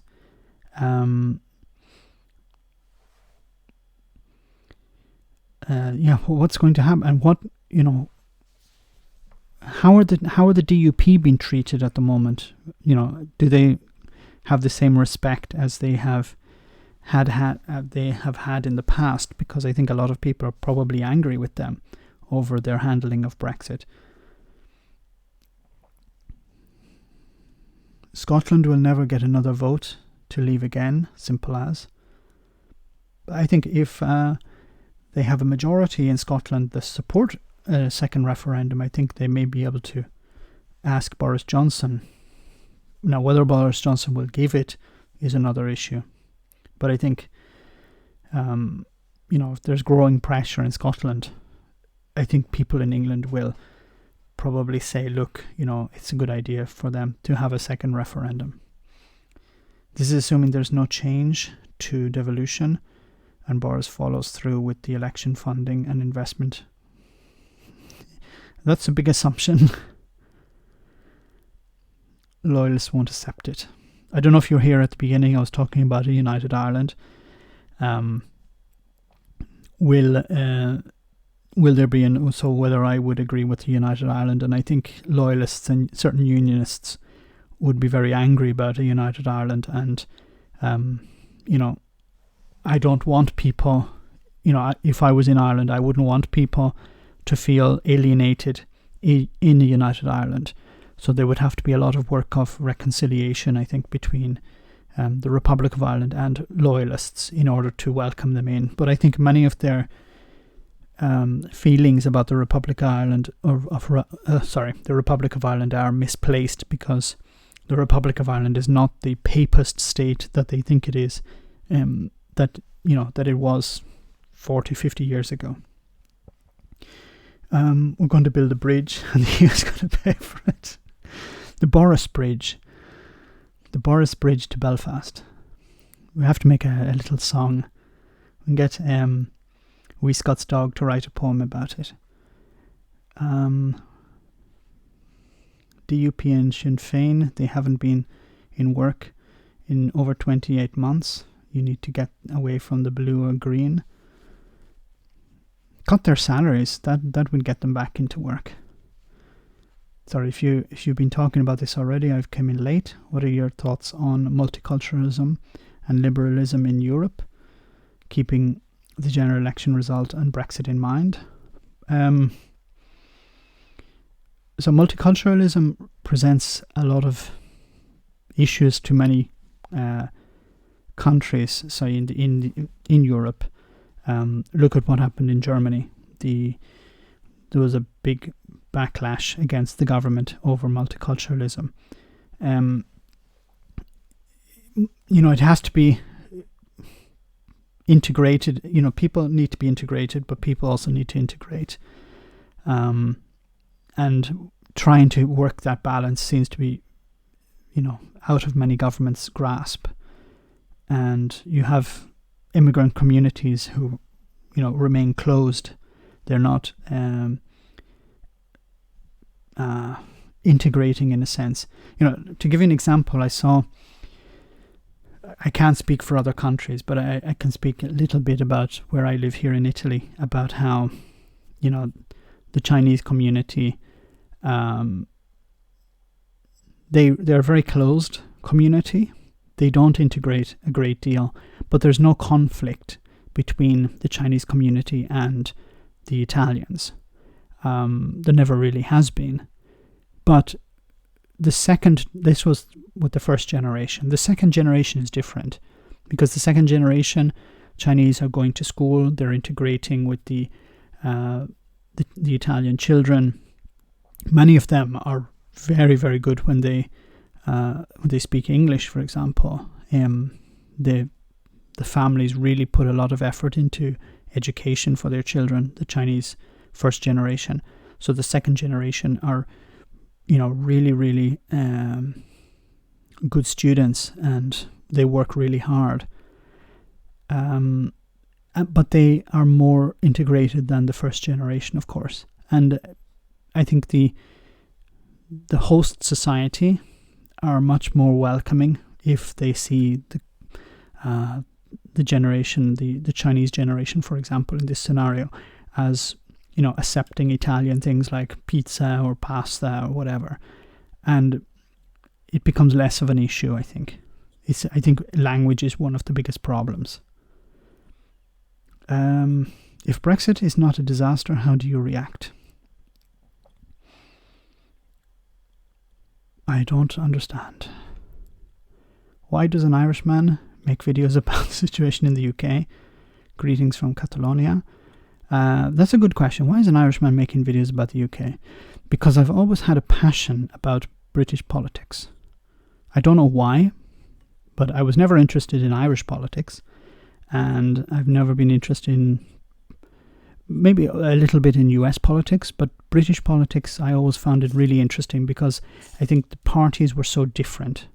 So that's why I've always had a passion about British politics, about Neil Kinnock and Paddy Ashton and John Major and then Tony Blair and the Tories against the Labour Party, because the parties are very different. So I'm from Ireland, and in Ireland, there is this type of partisan belief of Fine Gael against Fianna Fáil, but in reality, they're two sides of the same coin. They attempt to present themselves as different, but they're pretty much the same. Now, someone may disagree with me in the comments, of course, but that's the way I think I saw it when I was growing up, and I think many people saw it. So it was boring because there was no real difference. There was no contrast. Should we boycott the UK en masse to get the UK to suspend Article 50? Got my Harry Ramsden fish and chip shop quote from 2019. Ramsden. Boycott the UK? You can try, but I don't think it'd make much difference. It only a boycott will really only impact certain businesses, but it's not going to really change the mind of the politicians, unfortunately. Max, post-Brexit, would you please arrange a trade deal to export lemon soda by Campari to the UK? I can't find it anywhere. You would make a killing. Also proper conetti con panna or costardo. Maybe, but I actually had an idea sometime in the past to export wine from this region to Ireland, but the taxes and the regulations are just diabolical. It would cost more money just to ship the damn things, bottles of wine there, in small quantities, than the money you'd actually make for it. So then I just knocked it on its head. English expats in Spain are like Chinese, but they didn't go to school.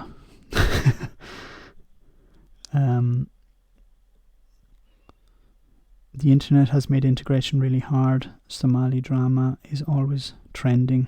Norway.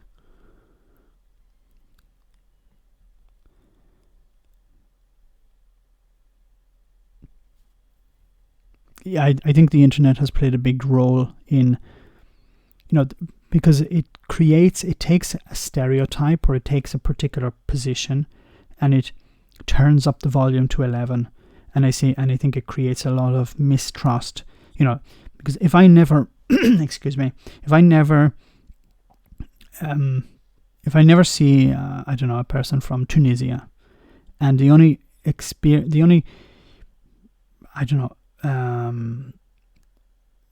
experience, I should say, or a better word than experience, but any experience I have of people from Tunisia is on, YouTube, in whatever situations. I don't want to use the words, but you know the idea. Bombings or whatever. If that's the only image I have of people from Tunisia, then when people from Tunisia come to my country, my reaction will be, these people are like the people in the video, so I don't want them. And of course, certain bad actors can promote this ideology and this way of thinking. Are you familiar with the work of the Romaniacs podcast? No, I'm not. I should be. The likes of Ian Dunt. Yes, I know Ian Dunt. I follow him on Twitter. And Naomi Smith. I probably follow Naomi, but I'm not sure. You've never covered them like you do James O'Brien. Then I will. The Romaniacs podcast. I'll take note of that. Then I will, because normally what I like about the James O'Brien ones are they're quite short, and he takes calls. I don't know if the Romaniacs take calls, because I think calls are interesting because you get another perspective. Have you heard at all about the grenade attacks in Sweden? No, I haven't. Did it happen today? I haven't been following the news because I was away today. Can you place on your Max site the Max 24 energy pills? You should be asleep now. It's only 20 past 12 here, and I'm not working tomorrow, so I'm okay. I should run a merch site like what was it, Alex Jones. He was selling all types of weird things on his website. Brexit is about immigrants controlling the immigrant numbers. I want my country back. Sovereignty thing is just what Nigel came up with as to disguise the underlying not controlling our borders. Yes, I think he probably did some sort of focus group on, okay, what message could we use to promote Brexit? Because he wasn't really talking about immigration back in, before, a few years before Brexit. It was all talking about we need to get out because the European Union is corrupt, or the European Union is, creating laws for us, and we don't like, straight bananas and stuff like this. The money that's been wasted. So he was promoting this idea, and but he never went into the immigration issue. And I think probably he organized some, maybe with Dominic Commons, they organized some focus groups and said, look, what issues are you worried about? Immigrants. Okay, we can use that. We can say Brexit will fix the immigrants issue. And that's all people wanted to hear. Well, some people anyway. Just checked in and picked up on the Chinese chat. I have Chinese friends in England. I have been there as their kids grow up. Took them out for trick and treat night. Lovely. I that's what I think. It's like maybe the first generation wouldn't be so open to that, but the second and third generation definitely.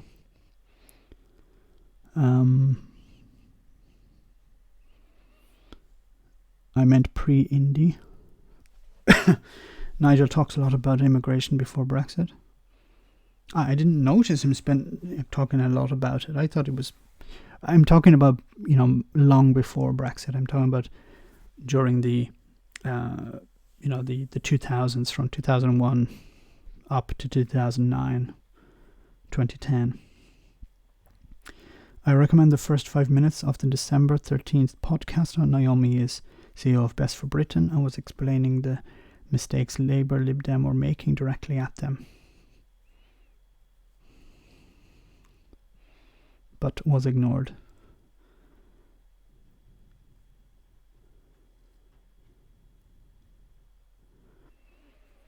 David Jacobson, you're probably right. I never really thought about what he was saying about immigration. He talked about his own immigration, yes. So I'm not going to contradict you, David. You're probably right. But I used to focus more on what he was saying about the European Union. So 100 grenade attacks this year. Oh my God.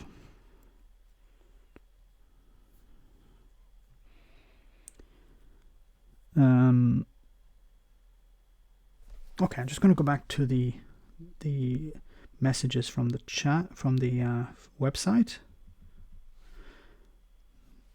So we have Chris Witt 66 says, where to start, but I'm going for British politics.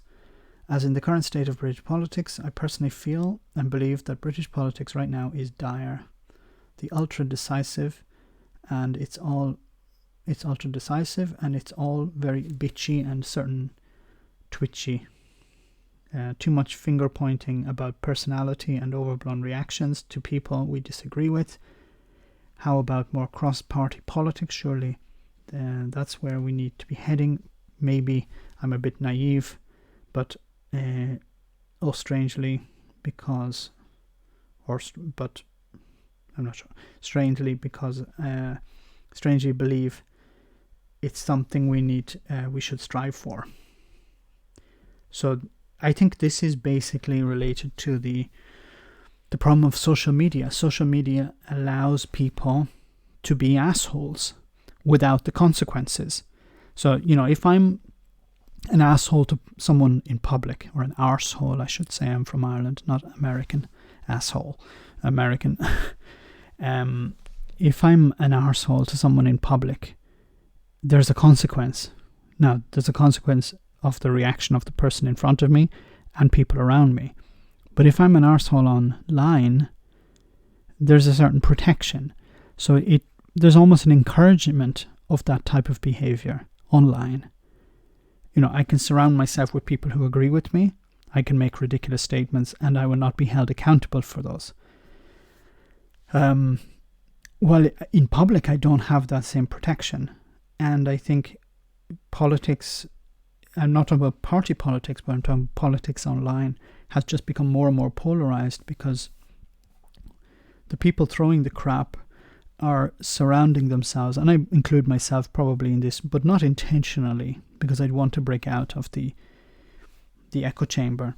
But I think we surround ourselves with people who agree with us. So when we throw the crap, the people who outside in the real world would probably be saying to us, look, that wasn't a very good thing to do.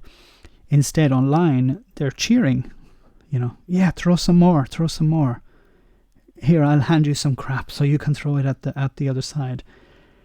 And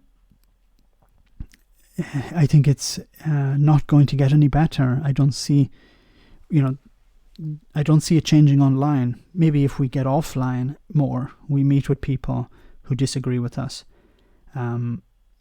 Maybe that's one way of changing it. The way I deal with it online is I don't delete comments. I generally, some of the comments have been deleted, but that's not my business. That's YouTube. YouTube have a particular algorithm. And on that issue, I noticed that a lot of the subscribers have been lost. Now, I don't know if you guys are still subscribers. Probably if you're on the chat, you've been a subscriber. But YouTube have deleted a lot of my subscribers. I lost a lot of them over the last few days. Now, I don't know if because maybe the content isn't good. The videos aren't interesting. Maybe it's no longer... people are no longer focusing on politics or Brexit. But I know that YouTube from time to time drops off a number of subscribers. So just check, if you don't mind, guys, check that you're still subscribed to the channel. And ring the bell if you're to get any updates. But I think politics, we need to get offline maybe more and meet with people who have a different point of view. And also online, I say that I don't delete comments because I want to hear what other people have to say, whether they agree with me or not. If somebody's calling me names or saying that I talk funny or whatever, I generally ignore those comments. I don't delete them. I just leave them there. If somebody is trolling, like repeating the same comment over and over and over, or is just generally being a bit of a dick, but not because they want to present a point, but just being a dick against me, then I might put them on hidden. But generally, I don't do that. I prefer people just to write if they disagree with me, because there's a chance, in my mind, that I learn something from it.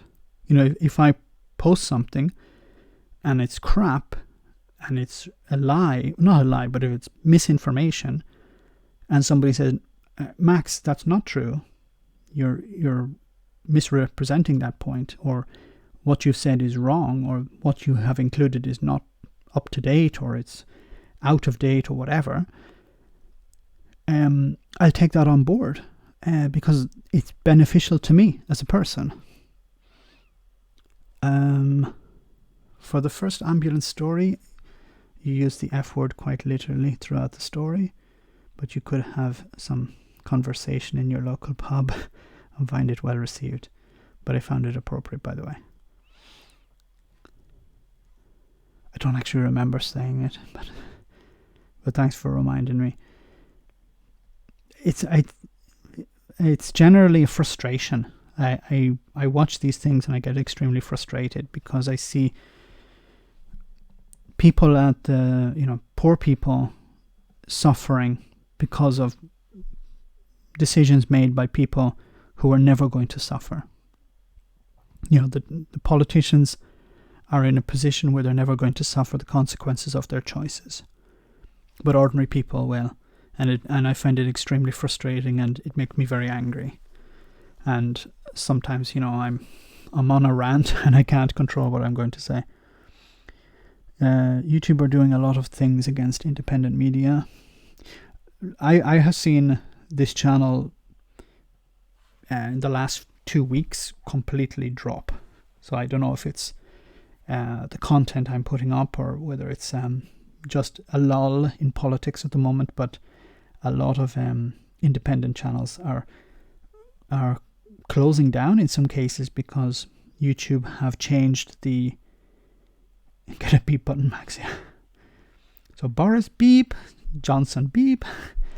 A lot of channels are going through some difficult period because YouTube have changed the algorithm to redirect people, viewers, to what they regard as official lines of information or official broadcasting media. So the BBC, Sky News, in the US I think it's Fox News, MSNBC, CNN.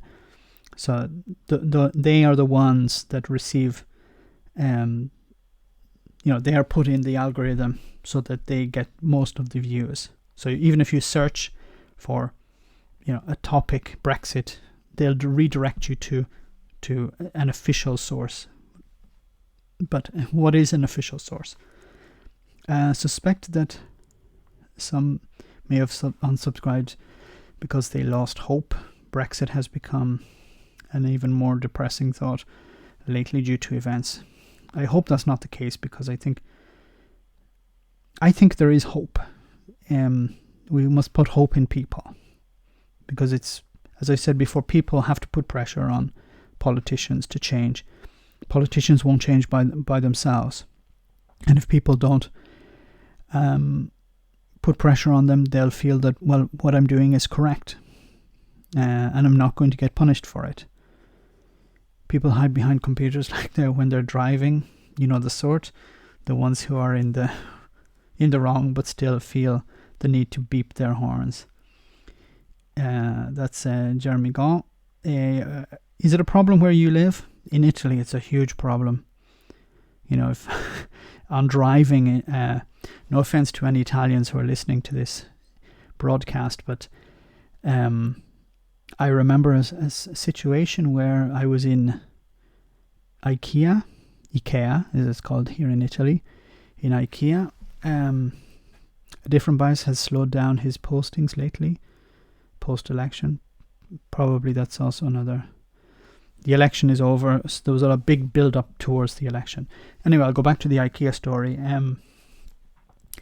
So one day I was in IKEA and I was walking out of the building and towards the car park, and a guy had stopped his car, got out to refill a water bottle. So I don't know if it's the same in where you are in your city, where there is IKEA.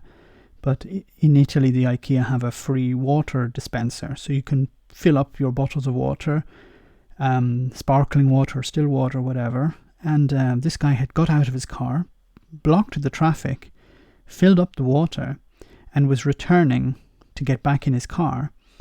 And someone had arrived at the same time to exit, but the guy who was collecting the water was blocking the exit. So the people behind started to sound the horn. And the guy who was blocking the traffic, his reaction was to start swearing and shouting at the people who he was blocking. and I looked at my wife and I said, "Is this guy for real?" And she said, "Well, he's Italian." But I thought of myself in that situation, my reaction would be, "Look, I'm sorry, I didn't realize I was blocking you. Okay, you know you're doing wrong, but the best reaction is to say, I'm sorry, I didn't realize that I was just doing something very quickly. But the guy, it was unbelievable. The guy who had blocked the traffic, his reaction was to start shouting and swearing at the people he had blocked. IKEA free water dispenser is called the Sky in the UK. And okay. The Sky. I was reading, I was like, oh, it's called Sky. No, I'm a bit slow tonight. A different bias, the Brexit lie that annoys me most is the Brexit was powered by the working class. It wasn't. Only 17% of Brexit voters were working class. Yeah, it was middle class, older people, I think, most of the people who voted for Brexit. It's a rigged system and a media just repeating lies. That's what needs to be addressed. Addressed, I assume you meant. Okay, I'm just going to go back to the questions from the community.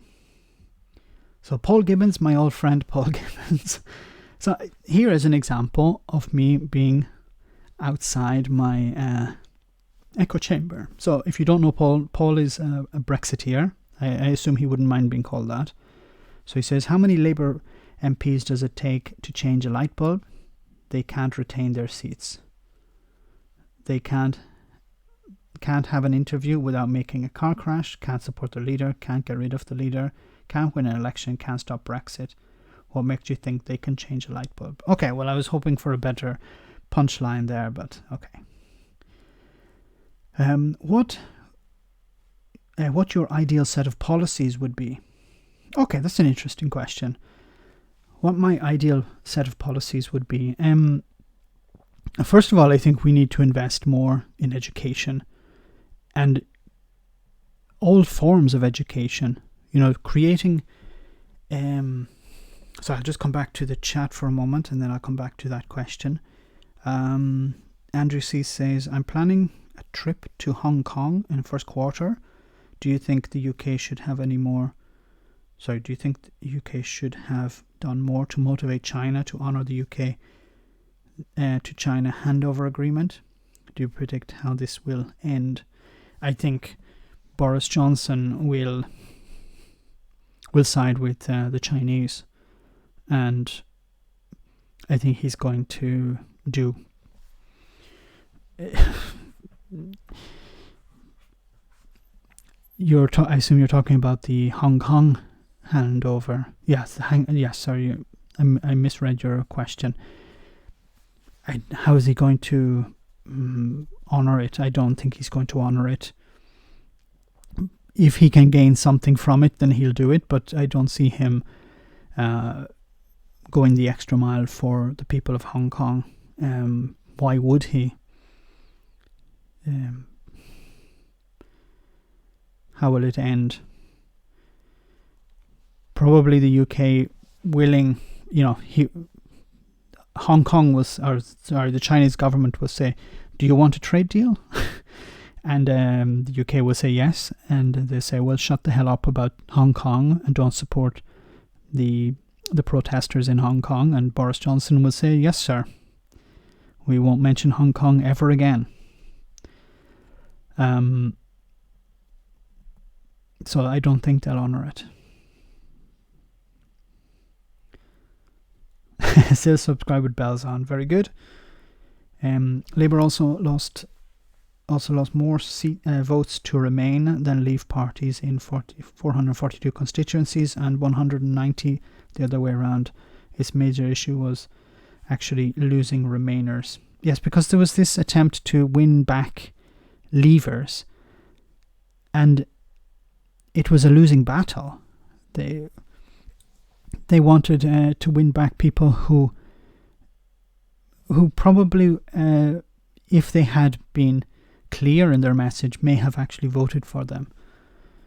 But this attempt to go, to appeal to both sides when one side didn't really give a crap about you, causes you to lose the side that actually were willing to give a crap about you.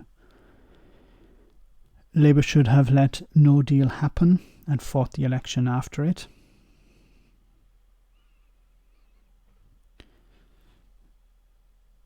Yes, but that plays into the, what was it, the old conspiracy theory about Pearl Harbor. Are you surprised there hasn't been any violent reaction to the Muslim grooming gangs? Apparently 20,000 are victims every year. I don't know about that. I haven't been following that issue, so I don't know. Make sure you like the live stream. This is important. Thank you very much, Anthony C. Please like the live stream. It helps promote the channel.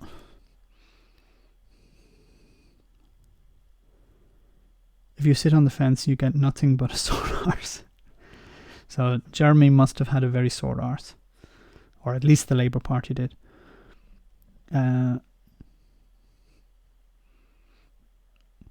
Who's thumbed down the live stream? Come on and confess. It was me. No, please don't thumb down the live stream. I'm here to answer your questions. So if somebody has a problem with me, get on the chat and shout at me on the chat, but don't down vote.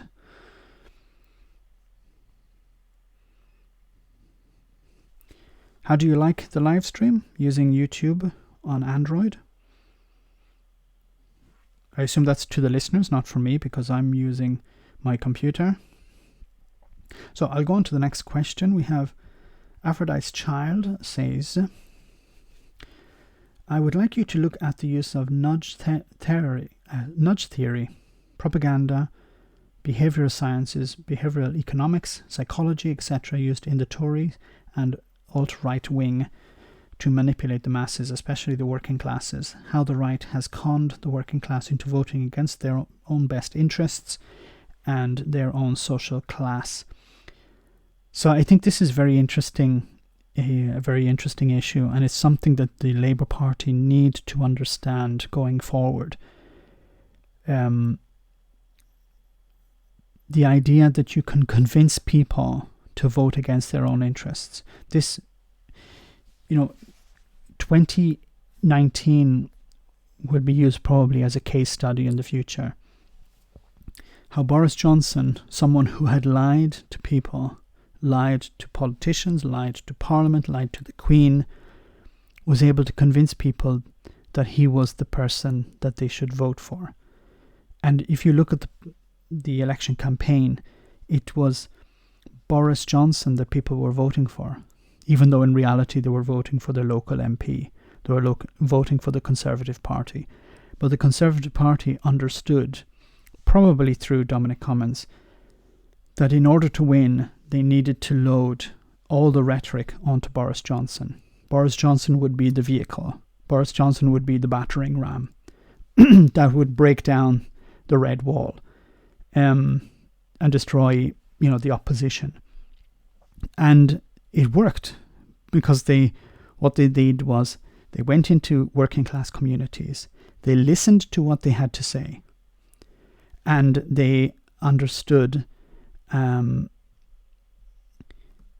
what these people wanted. So what were the core issues for these people?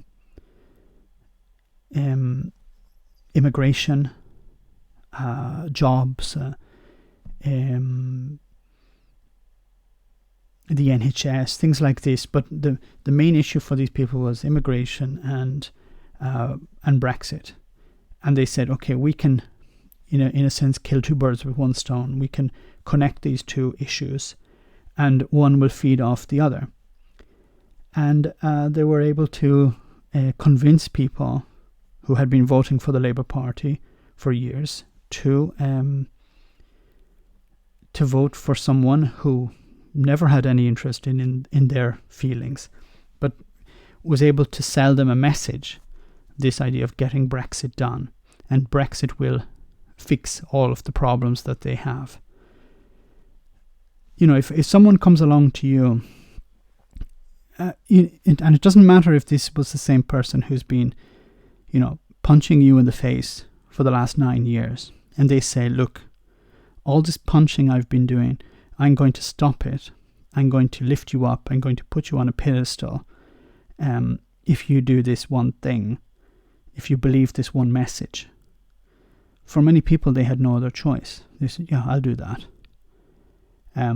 But I'd really like to look into this issue in much more detail, because it's an interesting phenomena, how you can convince people to ignore the past and believe in the person who's pretty much abusing them. And the Tories have been abusing the working class, not for the last 9 years, but for the last 3 or 4 decades. And it's amazing how they were able to turn around and get them, as in the working class, to vote for them. It's something that'll be looked at in a lot of detail over the next few years. Nudge theory is actually something I've been waning on about for years, particularly in winning people over on environmental issues. William,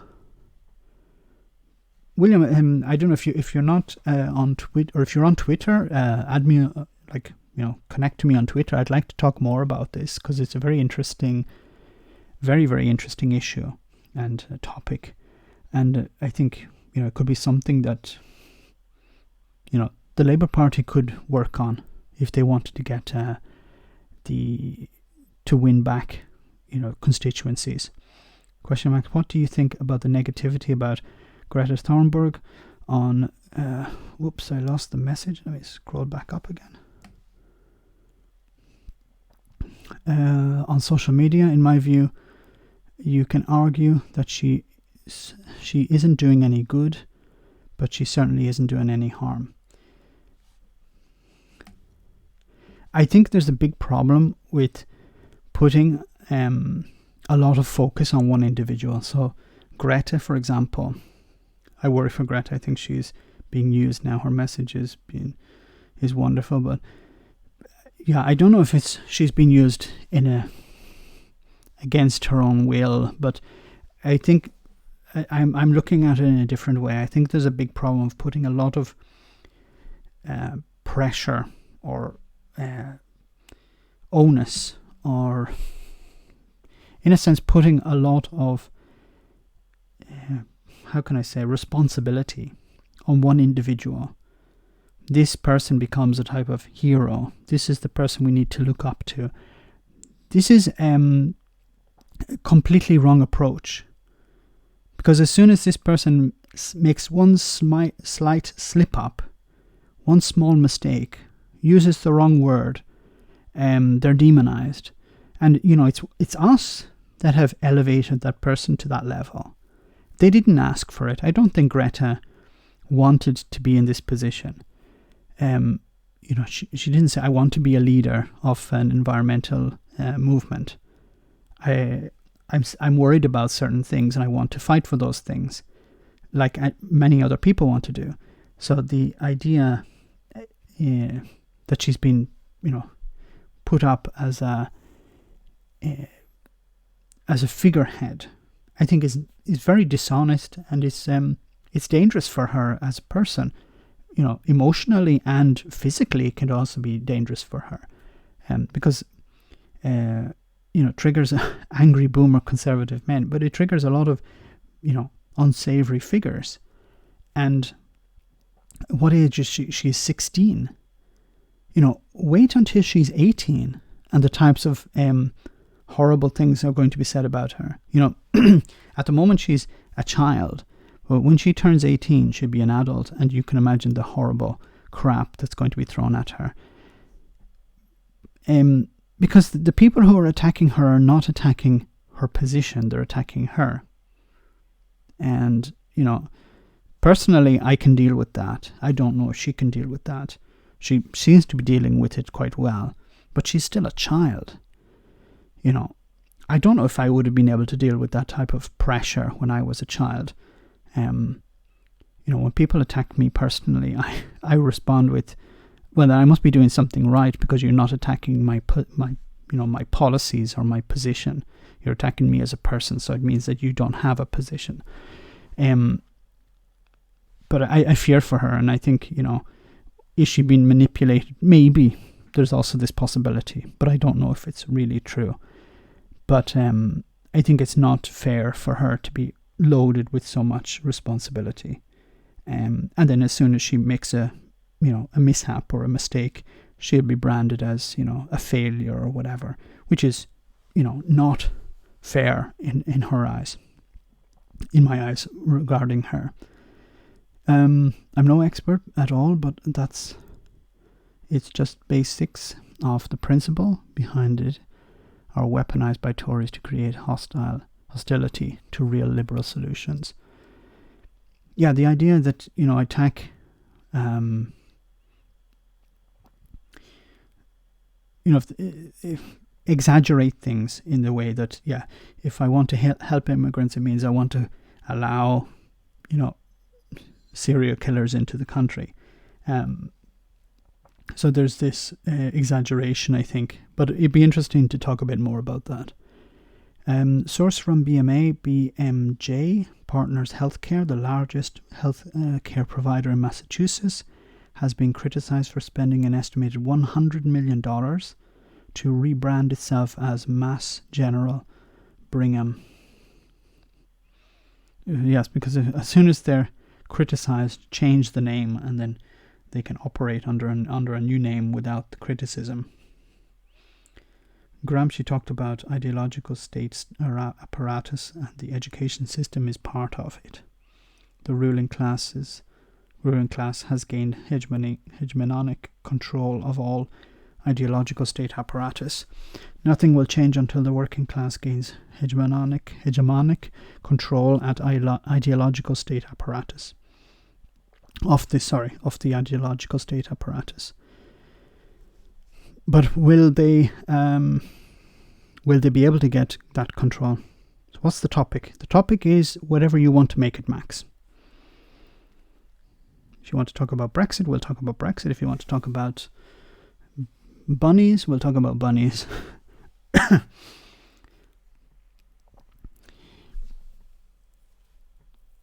I think, Lenny, the working class are not organized.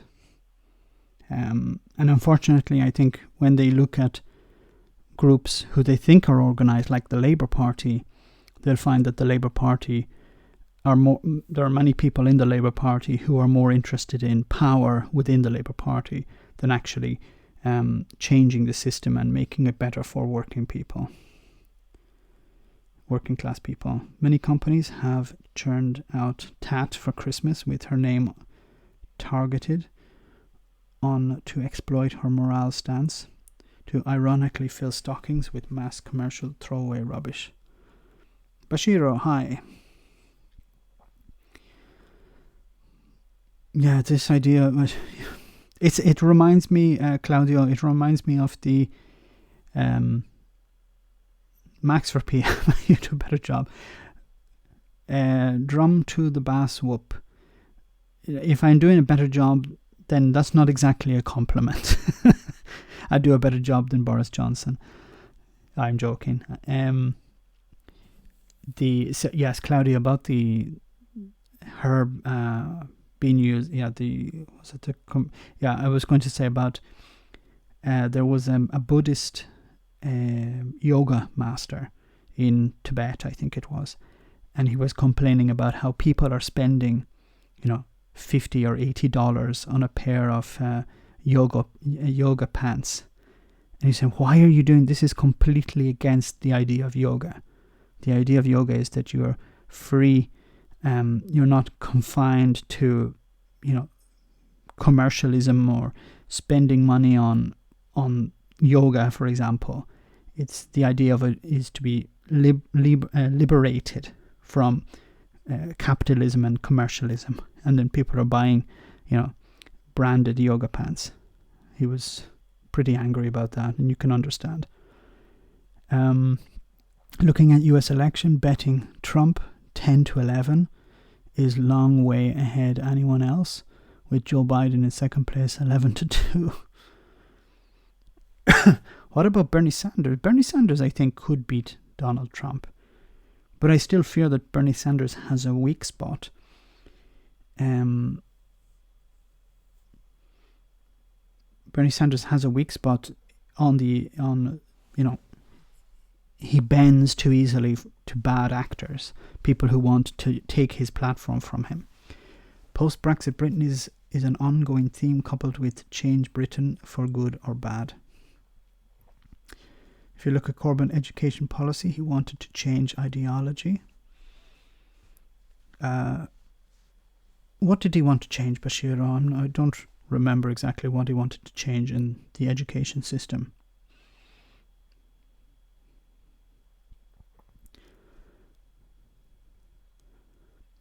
The left has to change their position on immigration if they want to succeed electorally. They come off as hating the native population with a passion and don't advocate effectively for left-wing issues. I think there is this issue. I don't know if immigration would be the main issue, but I agree with you that there is this idea of focusing on niches, and niches are not going to win you elections.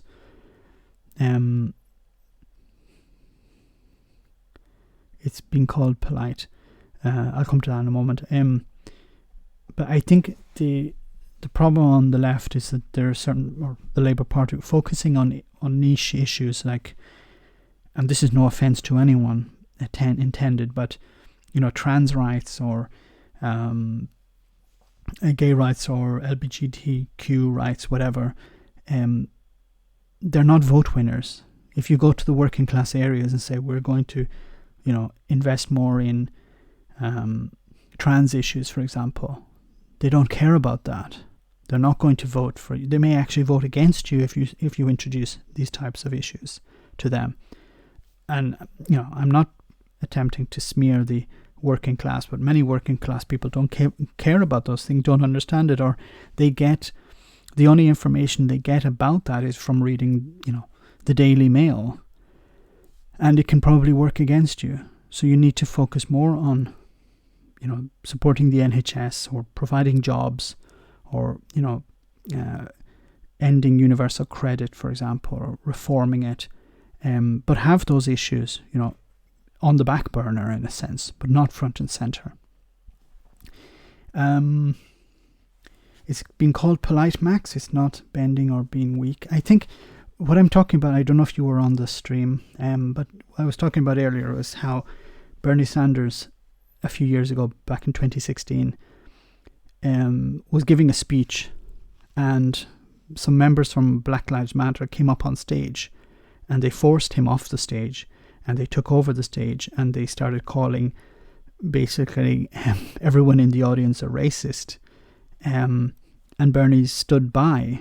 And when I saw that, I was like, what the hell, Bernie? You need to stand your ground with these people. These people are bad actors. They're, you have worked hard to get that platform. You have worked hard for decades in order to be in a position where you can run for president. And if you do that, you should be respected, and you shouldn't permit yahoos, and it's an old expression, but bad actors, trolls, idiots, to come up on stage and take your platform from you. Allowing those people to do that is a sign of weakness for me. He should have been more forceful. He should have told them to get the hell off the stage, said, look, I'll speak with you, but not in this way. But instead he let them speak, and they spoke for like 2 minutes ranting and raving, and he stood quietly on the sideline. I don't think that was a good approach on his... No, he would say, look, I am being kind to them. They had something to say. But that was his platform. They didn't earn that platform. That's what I just want to say about that. Bernie Sanders is third at 15-2 to 8-1 to 9-1. Those are not very good odds. Britain History of the Empire. Labour produced a pamphlet on racial equality, which was actually insane. I'd like to have seen that. I agree with you regarding Greta. Hero worship and cultism is at the heart of what's wrong. I worry also that she is also an easy target for her age. Yeah, and I don't know if you heard before, but when she turns 18, what's going to happen? I think people are going to be really going to be pulling out all the stops, really. I didn't hear about this incident. Thanks for time. Maybe it was a bit... I recommend you have a look on Google, on YouTube. There is... If you search Bernie Sanders Black Lives Matter 2016, and if you can get the full clip, I recommend seeing that. Now, you may disagree with me, and that's fine. But I just saw it was quite cringeworthy, and I felt Bernie should have said something back to those people. They were eventually removed, but I think Bernie should have been a bit, he should have, no offense, but shown his balls and said, look, this is my platform. You're welcome here to have a chat with me, but not to take it over. I might sound harsh, but I've got no idea why any Labour politician ever talks about issues of sexuality or how many genders there are at any point ever. It's a minefield. It is a minefield. And it's not something that's going to win you a lot of support. Look, I agree with, I'm not a big fan of pragmatism, but at the end of the day, you need to convince people to vote for you, and you're not going to win them over with certain issues. With no real political advantage possible, yes. I'm not saying don't do what's right thing, but don't be politically dumb going out of your way to dive into those issues. I agree 100%. What's your opinion on where Northern Ireland will stand after Brexit? Well, Declan Moore, you're probably late to the chat. I talked about it earlier, but I think Northern Ireland will become more and more... Oh, okay. Your message was removed. But I'll just say quickly, so the Northern Ireland will become more and more aligned with the Republic of Ireland through, more aligned with the European Union. So what's going to happen at the end of the transition period is Northern Ireland will have realignment or alignment with the European Union for 4 years, and then there will be a vote in the Northern Ireland Assembly whether to continue alignment. Now, if they're aligned for 4 years, what's the likelihood of them not supporting alignment after that? Pretty low, I think. But depending on the type of vote that takes place, or depending on the majority of the vote in the Northern Ireland Assembly, Northern Ireland will remain aligned for another 4 years or 8 years. So then after 8 years, what's going to happen? They're going to remain more and more aligned, and it's probably going to... I think we're not going to see... I think I talked about this in the last live stream or maybe in a video, but you're not going to see Northern Ireland, Northern Ireland's capital being Dublin, not for the next few years, but there'll be a gradual step towards that eventually. Thanks, Anthony C, for the comment, for where you can find the video. 17.4 million people, that the people's vote, etc. Sorry to go over old ground, but I argue that, example, my MP voted Remain and got in by the skin of her teeth. Voting as she did, she could have lost her job. Respect, yes. Voting for, Jacob Rees-Mogg was allowed to vote a number of times on Brexit. Why can the people not vote for a number of times? How do you see the next decade panning out for the UK? For instance, will the Tories rule throughout another decade? Claudio, I think it depends on who the Labour Party put forward. I think if they put forward a very strong candidate, and someone who is going to tear Boris Johnson a new arsehole, then the Tories may start to lose power, lose control. But I think it's more likely that there would be infighting within the Tory party. Boris Johnson is on at the top of his game at the moment, but give it a few years, even a year, there'll be people in the Conservative Party who'll be saying, okay, well, Boris is here now, but I would like to have a bit of power, and they start to undermine Boris Johnson, and eventually Boris Johnson may be removed and someone else will take over. So I think the Labour Party have to be very aware of that. The working class have traditionally been inclusive and won allies. I think that the feminists supporting the miners' strike in the 80s, the 2020 election, okay, I lost that. Well, the chat is moving a bit faster now. Bill Clinton called the first black president, handed BML. I haven't seen that, so I'd like to see that.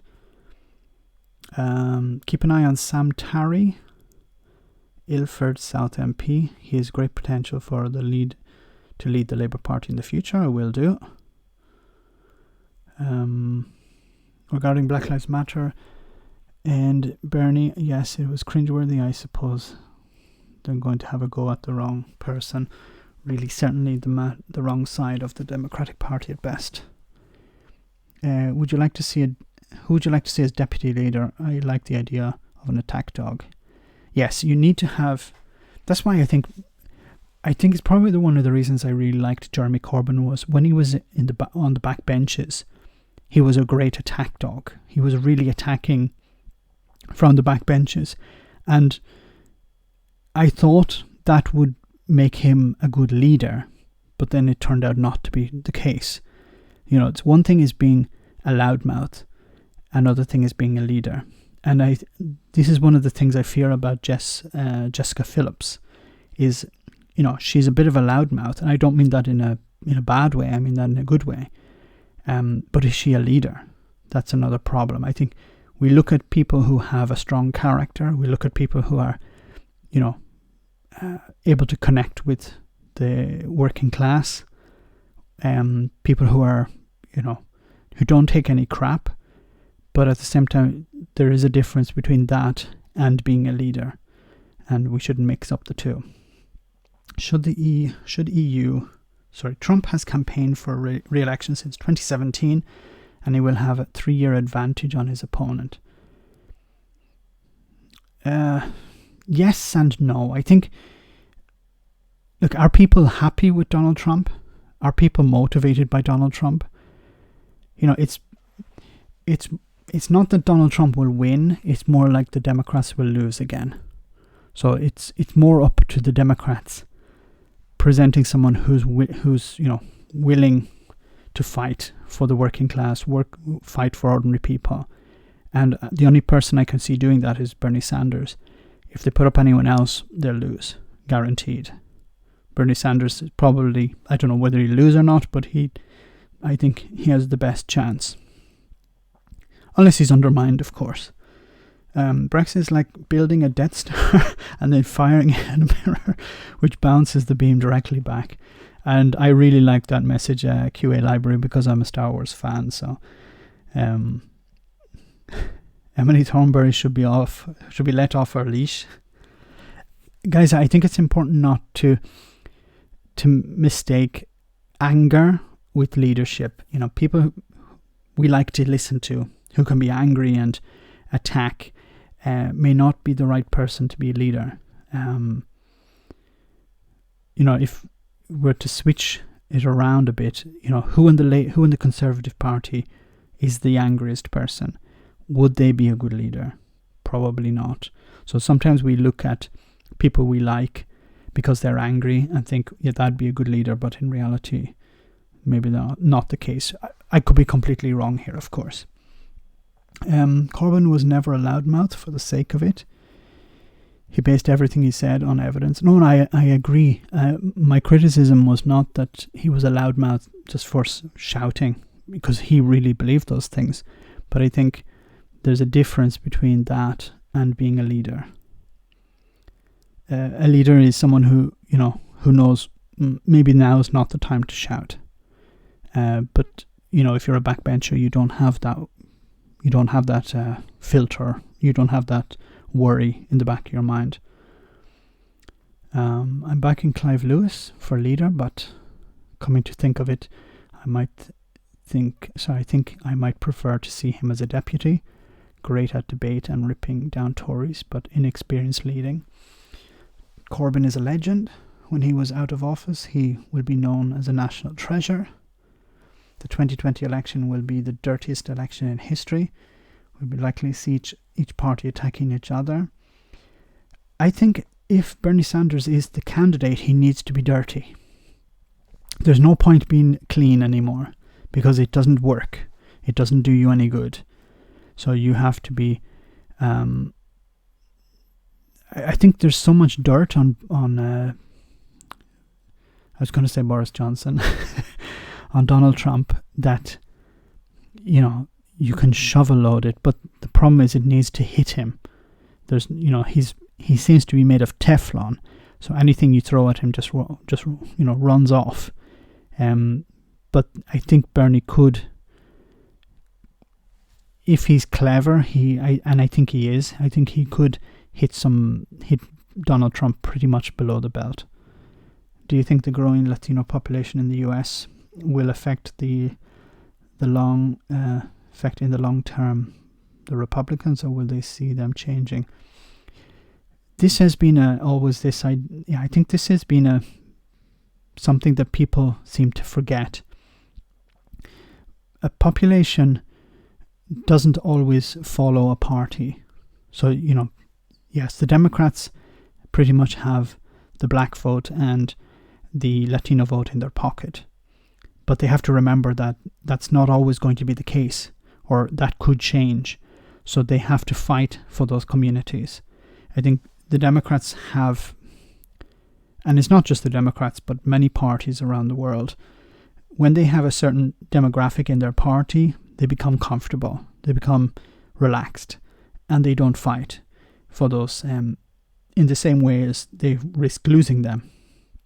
So I think there's a risk that in the future, Latinos could become Republicans because they may see the Democrats not fighting for them. But I don't think that's something in the immediate future.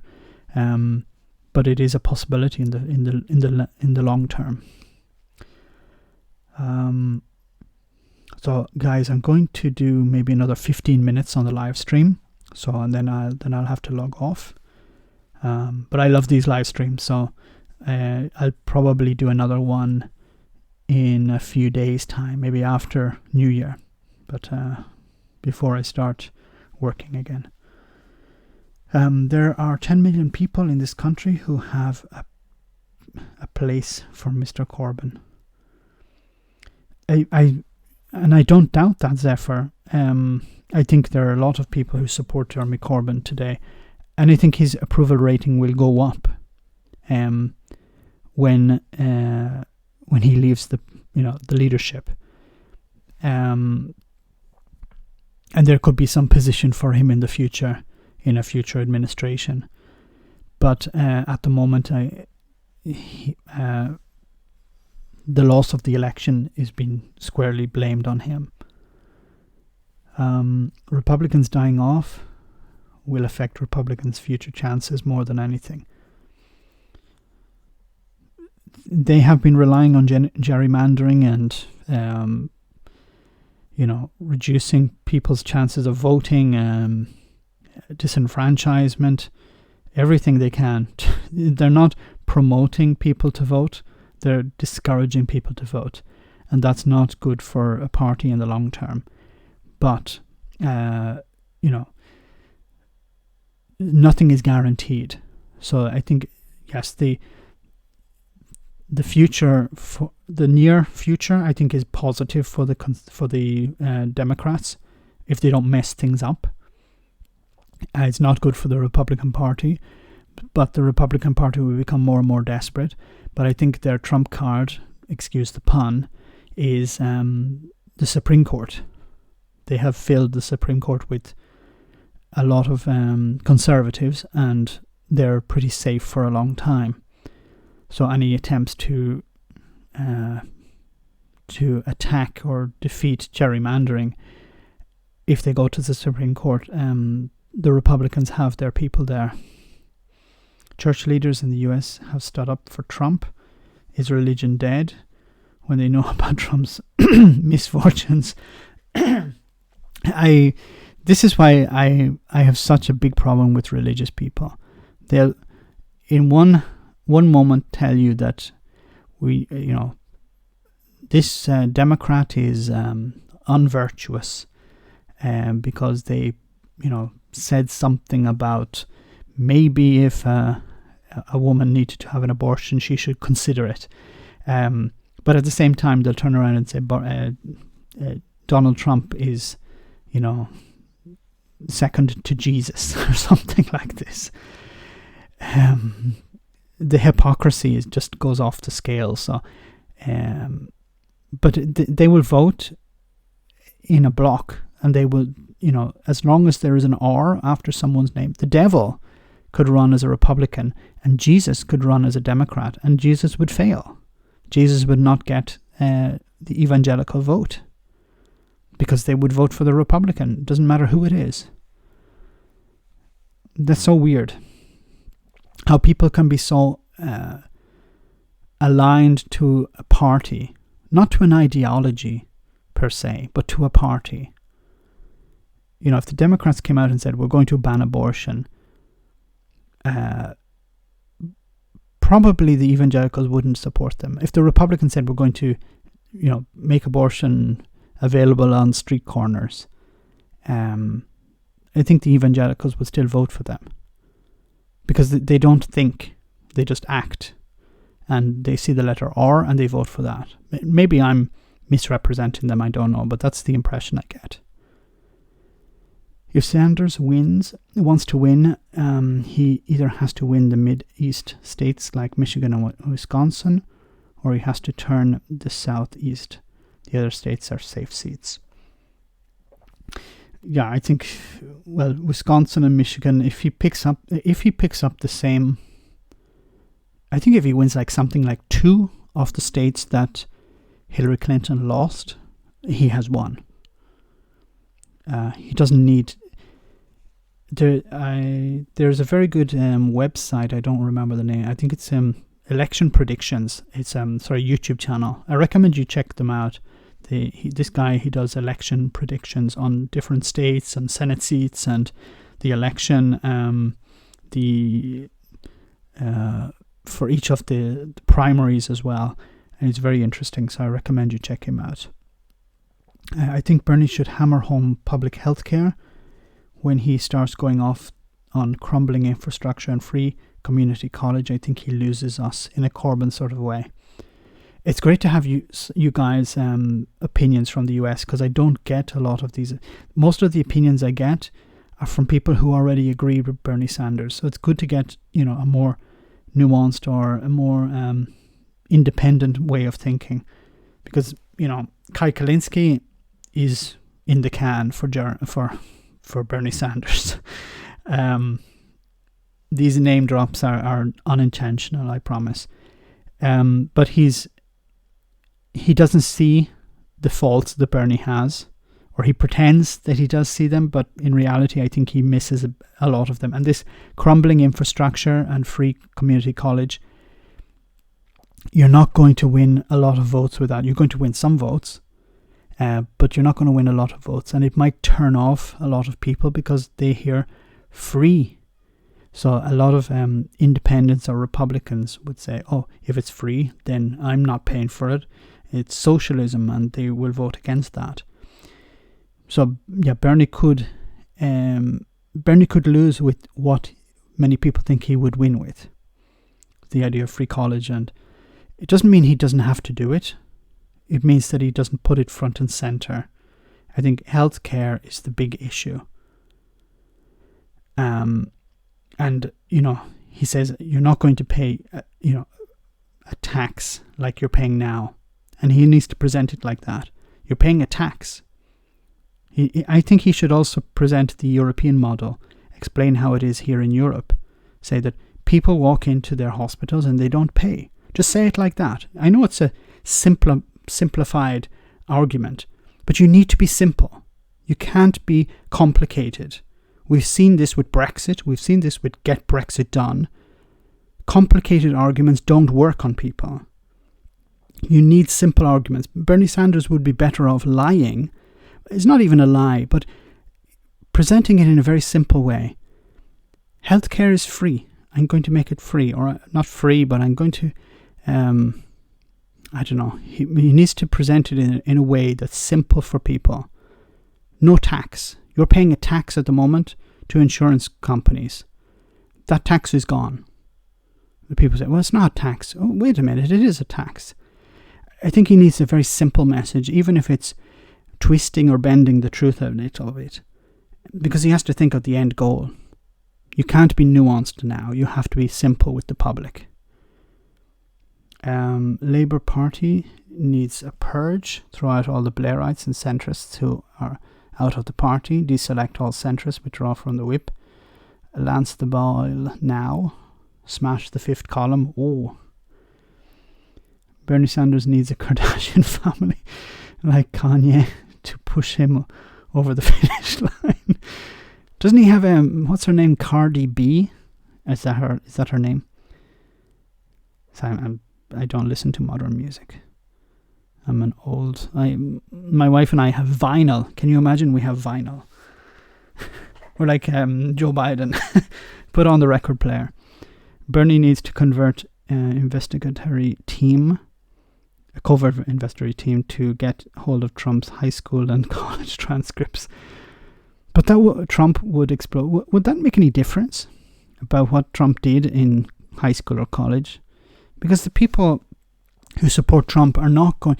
I've been thinking, what would Trump have to do to get people to stop... get healthcare done? Yes, perfect. Sarah Jessica Parker, Farter, you need to copyright that and then sell it to the Sanders campaign. But I was thinking, what would Donald Trump have to do for him to lose support? And I've only come up with one solution. So if he's shot someone on Fifth Avenue, that wouldn't cause him to lose support.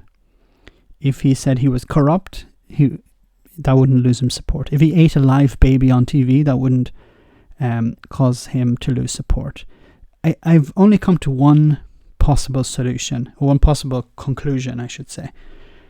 The only way Donald Trump would lose support is if he converted to Islam. And this is no offense to Islam, but his supporters, I think that would be going over the line. I think if he converted to Islam, their heads would explode, literally. They would be probably trying to have him removed in whatever means necessary. I think they are so dumb that they would do anything. But if he converted to Islam, I think, and wore a robe and grew a long beard, if he died, even if he died, they would still support him. But if he converted to Islam, they would renounce him the very same day. Now, some people probably would say, yeah, he's right. Donald X. A sex day with Trump in a same-sex affair. No, they would say that, Anthony, no, that wouldn't do it. They would say, look, he's being inclusive.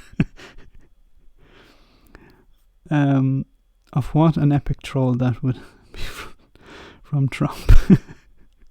But honestly, I think if the only way was if he would convert to Islam, grow a long beard, they would be confused. They would know, what is he doing? No.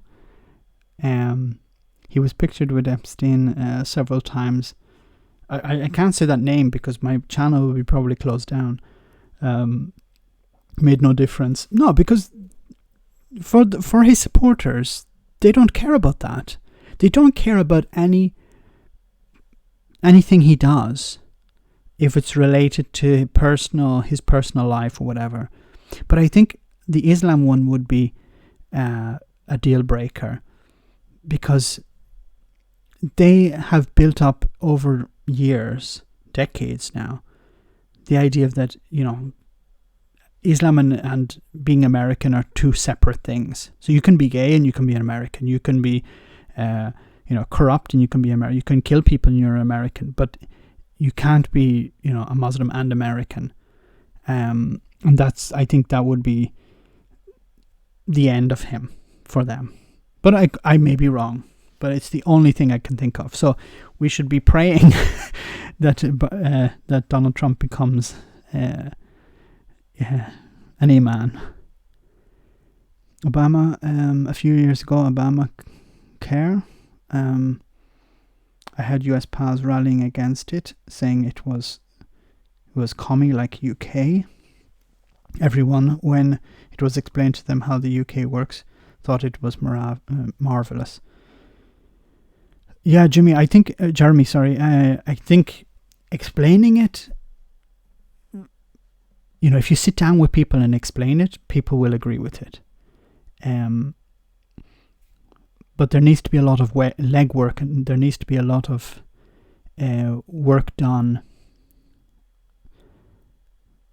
Bernie's campaign need to be working on this, sitting down with voters and saying, okay, what do you want?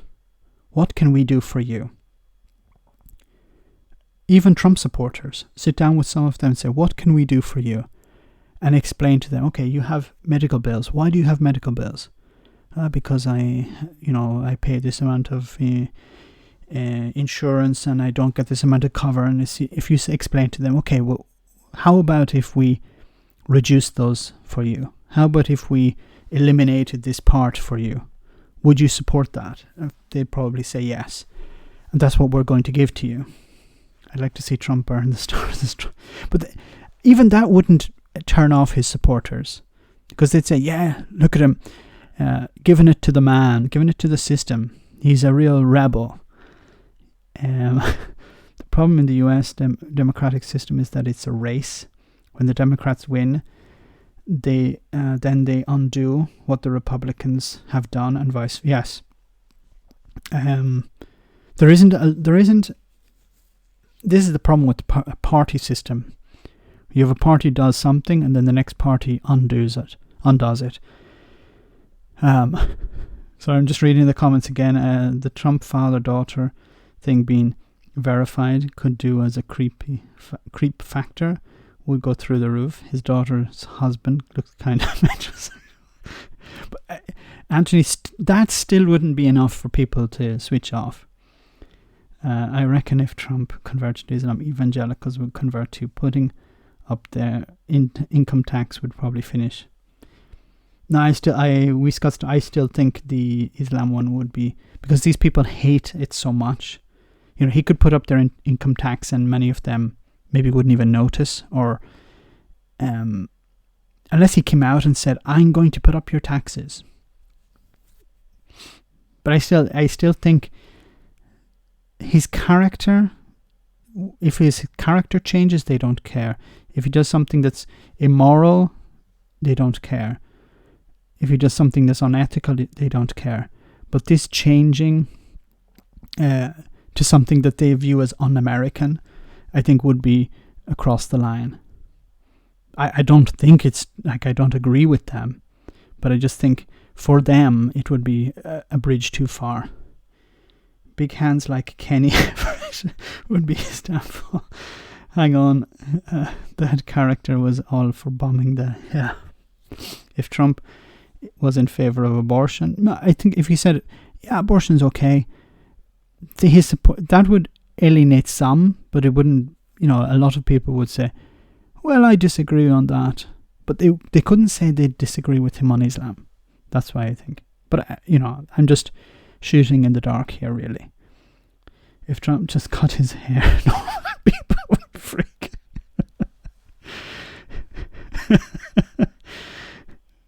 Apparently most of his hair is bone hair transplant. He would have to betray them somehow. I think that would be some sort of betrayal they would see. What if he hid in a fridge? Well, it seemed it didn't do Boris Johnson any trouble. That was embarrassing, wasn't it? Hiding in a fridge. Boris Johnson running away from questions. Like, what is he going to do now that he's Prime Minister? Is he still going to run away from questions from journalists? Or is he just going to, get a bigger fridge? Most Americans should be gifted a plane ticket to Spain so they can see our health system. I don't think she's still in the chat, but there was an American lady who, Miss Nomad, I think her name was, who was explaining how she's paying $1,800 per month for her medication. He's a white bag. Will we ever get to see your face? Yes, I did. I did some videos with my face, but the camera I had was terrible. He's a white bag. The camera was terrible and the lighting was not so good, so I decided maybe it's not a good idea.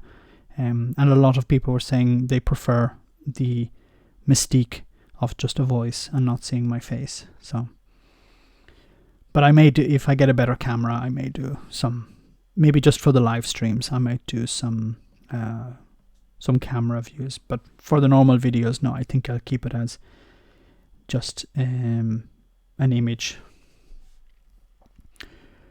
Okay, I'm just going to do another 5 minutes and then I'll end the stream, because here it's very late and I don't want to also keep you guys up too late either. So Ian Richards asked this question, or made this comment. He said, Labour engaging in Project Fear and losing an election that badly, but still think you speak for the people. Get over it. Project Fear was not part of Labour. I'm not sure what you're talking about. Boxing Inquirer. Why James O'Brien constantly looked at attacking Corbyn. Okay, well, that's another Corbyn, James O'Brien question. How people who think Brexit is still a good idea after everything are stupid as fuck. I don't agree with calling people stupid as fuck. The MPs, yes, but ordinary voters, conned. I prefer the word conned because they were conned by the con men, as James O'Brien has said. Or this utterly stupid rhetoric of people who blame the Labour Party for not doing much in their community despite not being in fucking power. This is actually a legitimate complaint. Many people are extremely ignorant about who is actually the Prime Minister and who is actually in power. And the Tories have actually been very good at using this ignorance against the opposition. So, the Tories were running on a message, ignore the last 9 years. No, even better, the last 9 years of our government has been crap, but we're going to do better if you give us a mandate. Now, for anyone who was following any type of politics over the last 9 years would say, this is insane. You're running against yourself. Who's going to vote for that? And people did vote for that. Many people, if you would ask them on the street back at the beginning of this month, at the beginning of December, who is the Prime Minister? They wouldn't know. Do you wear pants? Of course I do, Pie Man. I have dignity to maintain. But many people don't know who the Prime Minister is. Many people don't know who the government is, the Labour government or the Conservatives. They only know that maybe they know that they don't like the current situation, and the current MP they have is a Labour MP. So they want to throw that person out, not knowing that that person is not responsible for the crap that they have in their constituency. Now, it's not always the case, but in many cases, that person is not responsible. So I just want them removed. And unfortunately for the Labour Party, it was a Labour candidate in the election. Ade goes on to say, let's call a spade at this point. A large portion of the electorate is fucking clueless about anything and should not be allowed to vote. I generally agree with that many, although it's a problem, a very problematic position to take, the idea that the electorate should be trained in some way in voting.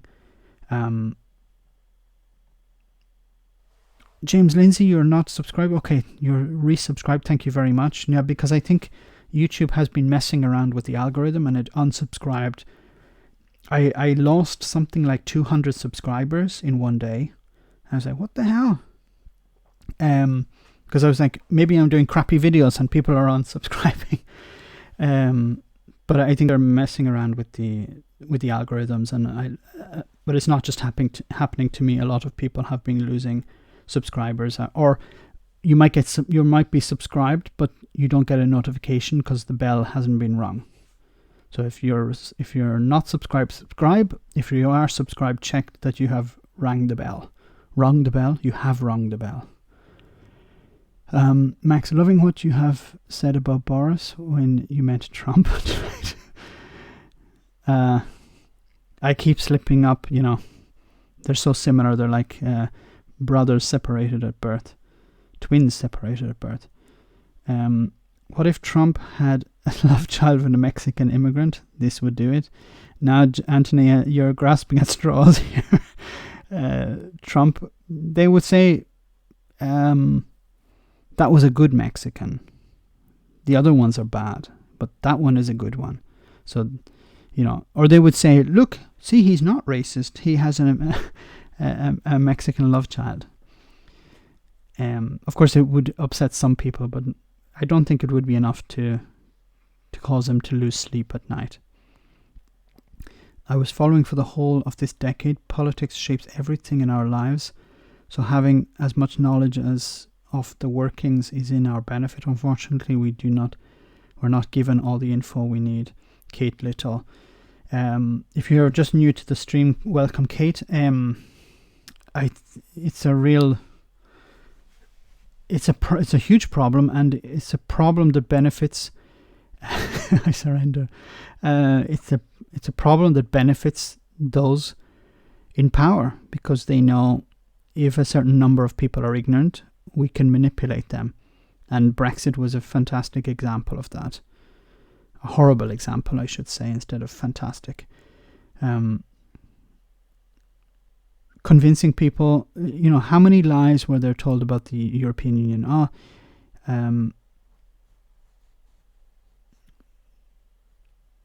If you're not getting notices of new videos, even when the bell pressed, you have to go to YouTube. Why do you, thanks QA Library, why are YouTube making it always more difficult? Why is it necessary that you have to click on this link and then click on this one and then click on this one? It makes it more and more difficult. I don't know why they do that.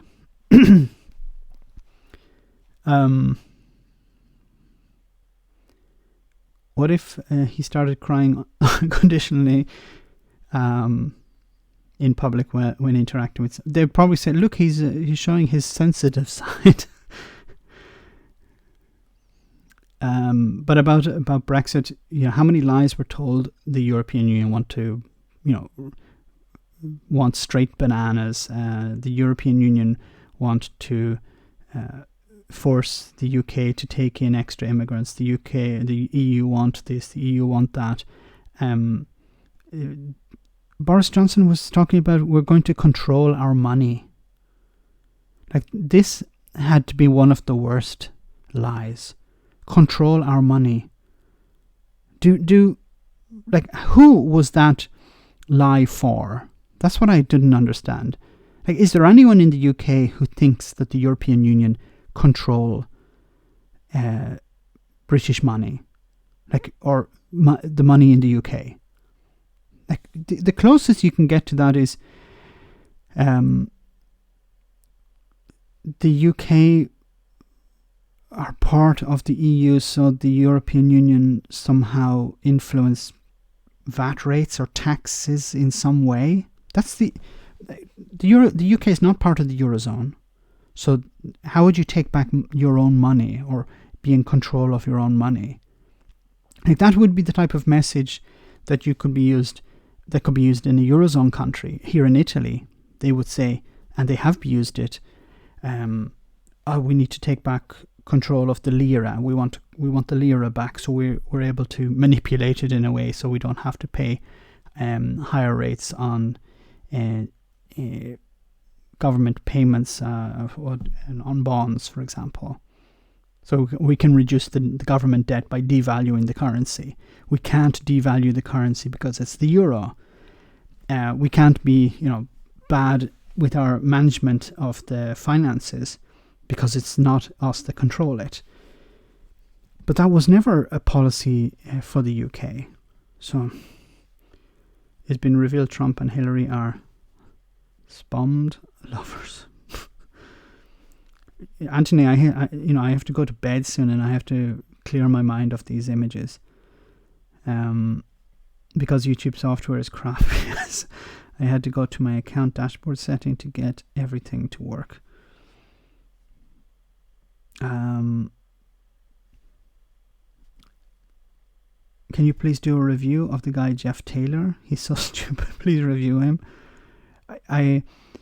He's a bit creepy. I'm just a bit afraid of him, actually. I'm afraid that he might find out where I live and, knock down my door with some of his friends and beat me with a baseball bat or something. No, I imagine he's a nice guy. Just his videos look a bit sort of creepy. But I'll check out some of his videos. I think he did one where the European Union are privatizing the NHS. It didn't make any sense to me. The European Union isn't a private company, so why would they be privatizing something? But I'll have a look at him. Maybe I'll get some of his subscribers over onto this side. Max, do Europeans now dislike the British or feel pity for them? That's a very interesting question. I think it's more confusion. People are like, why are the British doing this? Don't they understand the damage it's going to do to their economy? Why do they want to leave? Many people are of the idea, is it because of the empire? I struggle to respond because, for many, for you guys who are living in the UK, you don't want to leave. So I can't answer the question for you guys, but for Brexiteers, I explain when people ask me, there's a group of people who just hate the European Union, who have been told Hillary may have a thing for swans. The Brexiteers just hate the European Union. They want to leave by hook or by crook. And they're going to do anything they can. Thanks for all you do, Max. Thank you, Anthony. And thanks for the hilarious comments. Is Jeff the guy that keeps hitchhikers in his only a few months ago, I got the banana argument. Ye gods. Yes, it's difficult. I don't think Europeans dislike the British, but they just don't understand them. They don't understand why they're doing this. But I say that most of it's because of, the older generation, not all of them, of course, but many of the older generation voting for something that will not affect them. Unfortunately, it will affect their grandchildren or their children who want to travel around Europe, who want to work in other countries, who want to take, to benefit from the what the European Union can present. Mark Francois would be a good leader after Boris. Oh my God. the two. This would be an ideal scenario. Diane Abbott as the leader of the Labour Party, and Mark Francois as the leader of the Conservatives. Do you think that the Europeans think, well, after 4 years they will still went ahead with it? Surely we must be missing something, but still can't figure it out. In the sense, Claudia, in the sense that that the Europeans will also want. Kate Little, good night. Thanks for joining the chat. That they want to join, they want to leave also. I think a lot of Europeans are looking at the situation with Brexit and saying, oh my God, this is a disaster. We don't want anything to do with this. There are some fringe parties who think, yes, the UK is going to do well and we want to follow suit, but I don't think so. They're not. They're quite fringe. Thanks for all what you do, Max. I'd appreciate having your saying. Thank you, James. What's your take on Diane Abbott as a politician? I've no offense to her personally, but I think she has some problems. But maybe some sort of mental problems, I think. Did Max answer your Italian question? I don't remember the Italian question. I think Diane Abbott's heart is in the right place, but I saw her responding to a question in Parliament, and it's like she wasn't listening to the original question and she was answering a different question. And then she was asked in an interview for the BBC about a report, and instead of saying, look, I didn't actually read the report, she attempted to answer the question about the report, even though she hadn't read it. You could tell clearly she hadn't read the report, but she was attempting to answer questions about the report. It's like a child who's at school and hasn't done their homework, and the teacher knows they haven't done their homework, and the teacher is asking them specific questions about something that was in the homework, and the child is, Huckleberry Finn is about a boy called Huckleberry Finn, and he his parents were called Finn, and they called him Huckle, Berry. Berry is like, they liked the name. This was basically the interview. It was a train crash. Do you speak Italian? How long have you lived there? So I've lived here about 15 years, and I do speak Italian, but it's terrible. Non parlo bene in italiano. I should speak much better, but I don't speak Italian very well. My wife speaks English perfectly, so I'm a bad student, and I don't study. You should have heard Anne Whitcomb speak. Anne Whitcomb is another. In Ireland, we say head the ball. No mention of marine animals as the reason. But Anne Whitcomb is just somebody who should be in a nursing home 20 years ago. She shouldn't be, rolled out in to give speeches for the Brexit Party. Agreed. Some of the abuse about her is petty, targeted. White morons in chief, like Chris Grayling, aren't maligned like Abbott, but she's not good at what she does. I think, I've nothing against her as a person, but I think she has she's not a good speaker. Like, I wouldn't be a politician because I make a lot of mistakes and I mispronounce words and I mumble. To be a politician, you need to be a good speaker, or you need to be good at representing people. So maybe she's good at representing her community. She won her seat, so many people believe she's doing a good job. So that she's out of her depth, but at least she isn't Michael Portillo, who manages to ooze confidence while talking a crock. Yeah, that's what I mean. It's like she's she's probably doing a good job for her community. So, and she's being honest with them. Do an Italian at the end of the sentences sometimes. You probably picked it up off your wife. Sarah, are you familiar with the Outlander in Scotland? My wife loved Outlander. We both loved Outlander, but it sort of went a bit downhill when they went to America.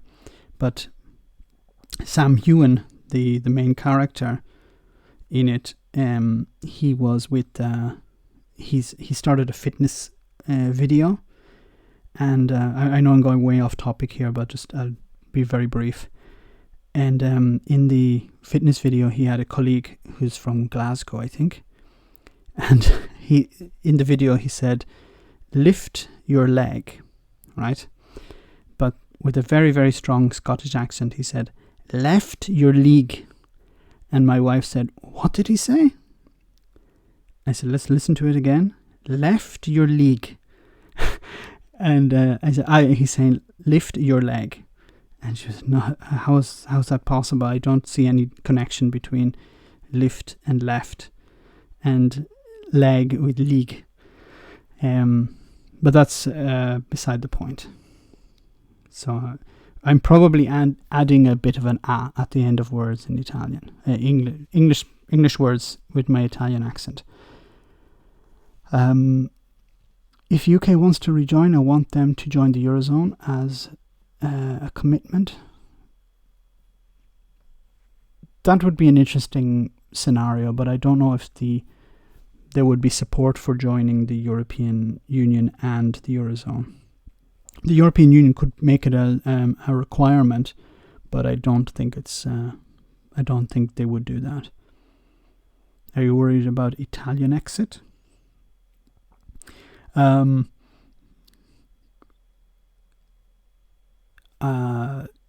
Not really. In the past, yes, I was a bit worried about Italy leaving the European Union, but not so much now, because people are looking at Brexit and saying, "I don't really want that." Scottish people like to play around with the vowel sounds. Like, I've been listening to Ailstorm. I don't know if James or Sarah, you know Ailstorm. Very, very strong accent. Aidan Page to Max, my first post. Thank you for your astute videos. Thank you very much for your comment.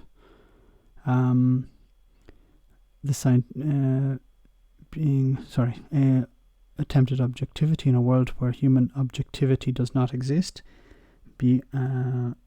Attempt being the scientific method up to the Enlightenment. I fear for it. Oh, thank you very much. You guys, with your kind comments, you're too kind to me. I don't deserve all of these compliments. All 5 countries that are lined up to join the EU have to adopt the euro as a prerequisite. It is stated in the years. Then, Claudia, you could be right. It could be a requirement. I think if we look at it from today, sorry, I hit the microphone. If we look at it from today, it seems impossible that the UK would join the European Union and the euro. But we have to look out, beyond 5 or 10 years, and it's highly possible that there would be a completely different government, completely different society in 10 years' time, and they may be open to it. Rank your 3 political commentators in order. Wow, okay. So it'd be James O'Brien, Kyle Kalinske, and Eddie Mayer, probably. I know 2 of them are LBC, but because I like Kyle Kalinske from the American point of view, because I find him very to the point. There's no fluff. He does some fluff videos, but generally there isn't any fluff around what he's talking about. He talks about very clear, to the point issues. I used to like the Young Turks in America, but they really went downhill, and they started talking about stupid rubbish that was not related to politics. So I think James O'Brien, of course, is the first. Max, your reviews are spot on. Do you think chlorinated chicken will soon be shipped over to the UK whenever the deal is done? Do you think racism of the British is heightened with Brexit? You agree? I think racism is with of the British. Chlorinated chicken, yes, I think there are going to be, maybe not chlorinated chicken, but certain standards will be reduced, because that's one of the goals of Brexit, is to reduce the standards, so certain people can make a killing. It's reduce taxes, reduce regulations. For the Tories, government doesn't exist for the people. It exists for certain people, for certain rich people to benefit. Sheila Fogarty just shed a tear. Sheila is good, but I think she should be a bit more combative. But also, James is good, but he becomes a bit annoying sometimes, where he wants to show off that he's right. He didn't do it in the past, but he seems to be doing it a bit more often now. He knows, okay, I'm going to get this caller to trip up, so I'm going to ask this line of questioning. And, it sort of makes the call very predictable. Maybe it's because he's very good, but you don't see a lot of questions where James goes away going, okay, I didn't know about that, or, you've opened my eyes. There are some rare occasions. Do you think, I think racism of the British, I highlighted with Brexit, you agree? I think we've seen over the last few days, the last week, the increasing attacks on ethnic minorities in the UK. Symbols painted on telephone boxes and stuff. When you have the Prime Minister making certain comments and not being held accountable, then the public feel free to do the same things. And you can see it the same in the US, unfortunately. I don't care about what money I use. It all spends the same way, rent, food. Exactly, Lenny Harry. A lot of these issues, should we use the euro? Should we use the pound? For many people, it doesn't make any difference. They care about being able to buy food. This is why in the US, I think Bernie Sanders is someone who's able to connect with ordinary people. He knows, for most ordinary people, they don't care about Donald Trump's impeachment. They don't care about corruption. They don't care about war in Iraq or in Afghanistan or whatever. They care about being able to put food on their table. They care about having a job that, will provide a means for them for the next few years. They care about paying their rent. They care about bread and butter issues. They don't care about high-level politics. And I think many of us have become, political junkies, have become embedded or, drowned out by these, not drowned out, but embedded in a sense, bogged down, that was the word I wanted to say, bogged down on high-level political issues, niches, general topics that don't affect ordinary people. And we've missed, one of the reasons why people vote for people like Boris Johnson, because they wanted simple answers to simple questions. And we were looking for the complex answers to the complex questions, expecting people wanting the same. Vegetarian haggis is nice. Haggis, yuck. I heard that vegetarian haggis is actually more popular in Scotland now than original haggis, meat haggis. I don't know if that's true or not. Somebody told me. Could be an urban legend. You should listen to Sabaton. They will release a song called Brexit.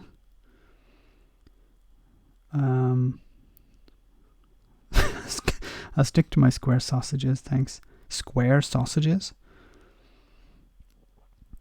Is it true the Scots deep fry everything? This is something the Italians think that the Scottish do, that they deep fry everything. Mars bars and pizza. And is it true that Scottish people deep fry everything? Each to their own. So my wife and I are planning to visit Edinburgh next year. So I'd love if any of you guys are in the area. I'd love to meet up with some of you guys in Edinburgh. And if I'm going to London, if anyone here is from London, I'd love to meet up with you guys as well. Tory. If you had to describe your 2019 with one word, what would it be? Brexit. Brexit would be my 2019 word. You can, but not the norm. Mars bars and pizza, yeah, true. Is it just is pure cholesterol, is it? A deep fried Mars bar, I just can't imagine that. Oh, okay, it's very late now, so I was meant to end the stream half an hour ago, and I've been still speaking.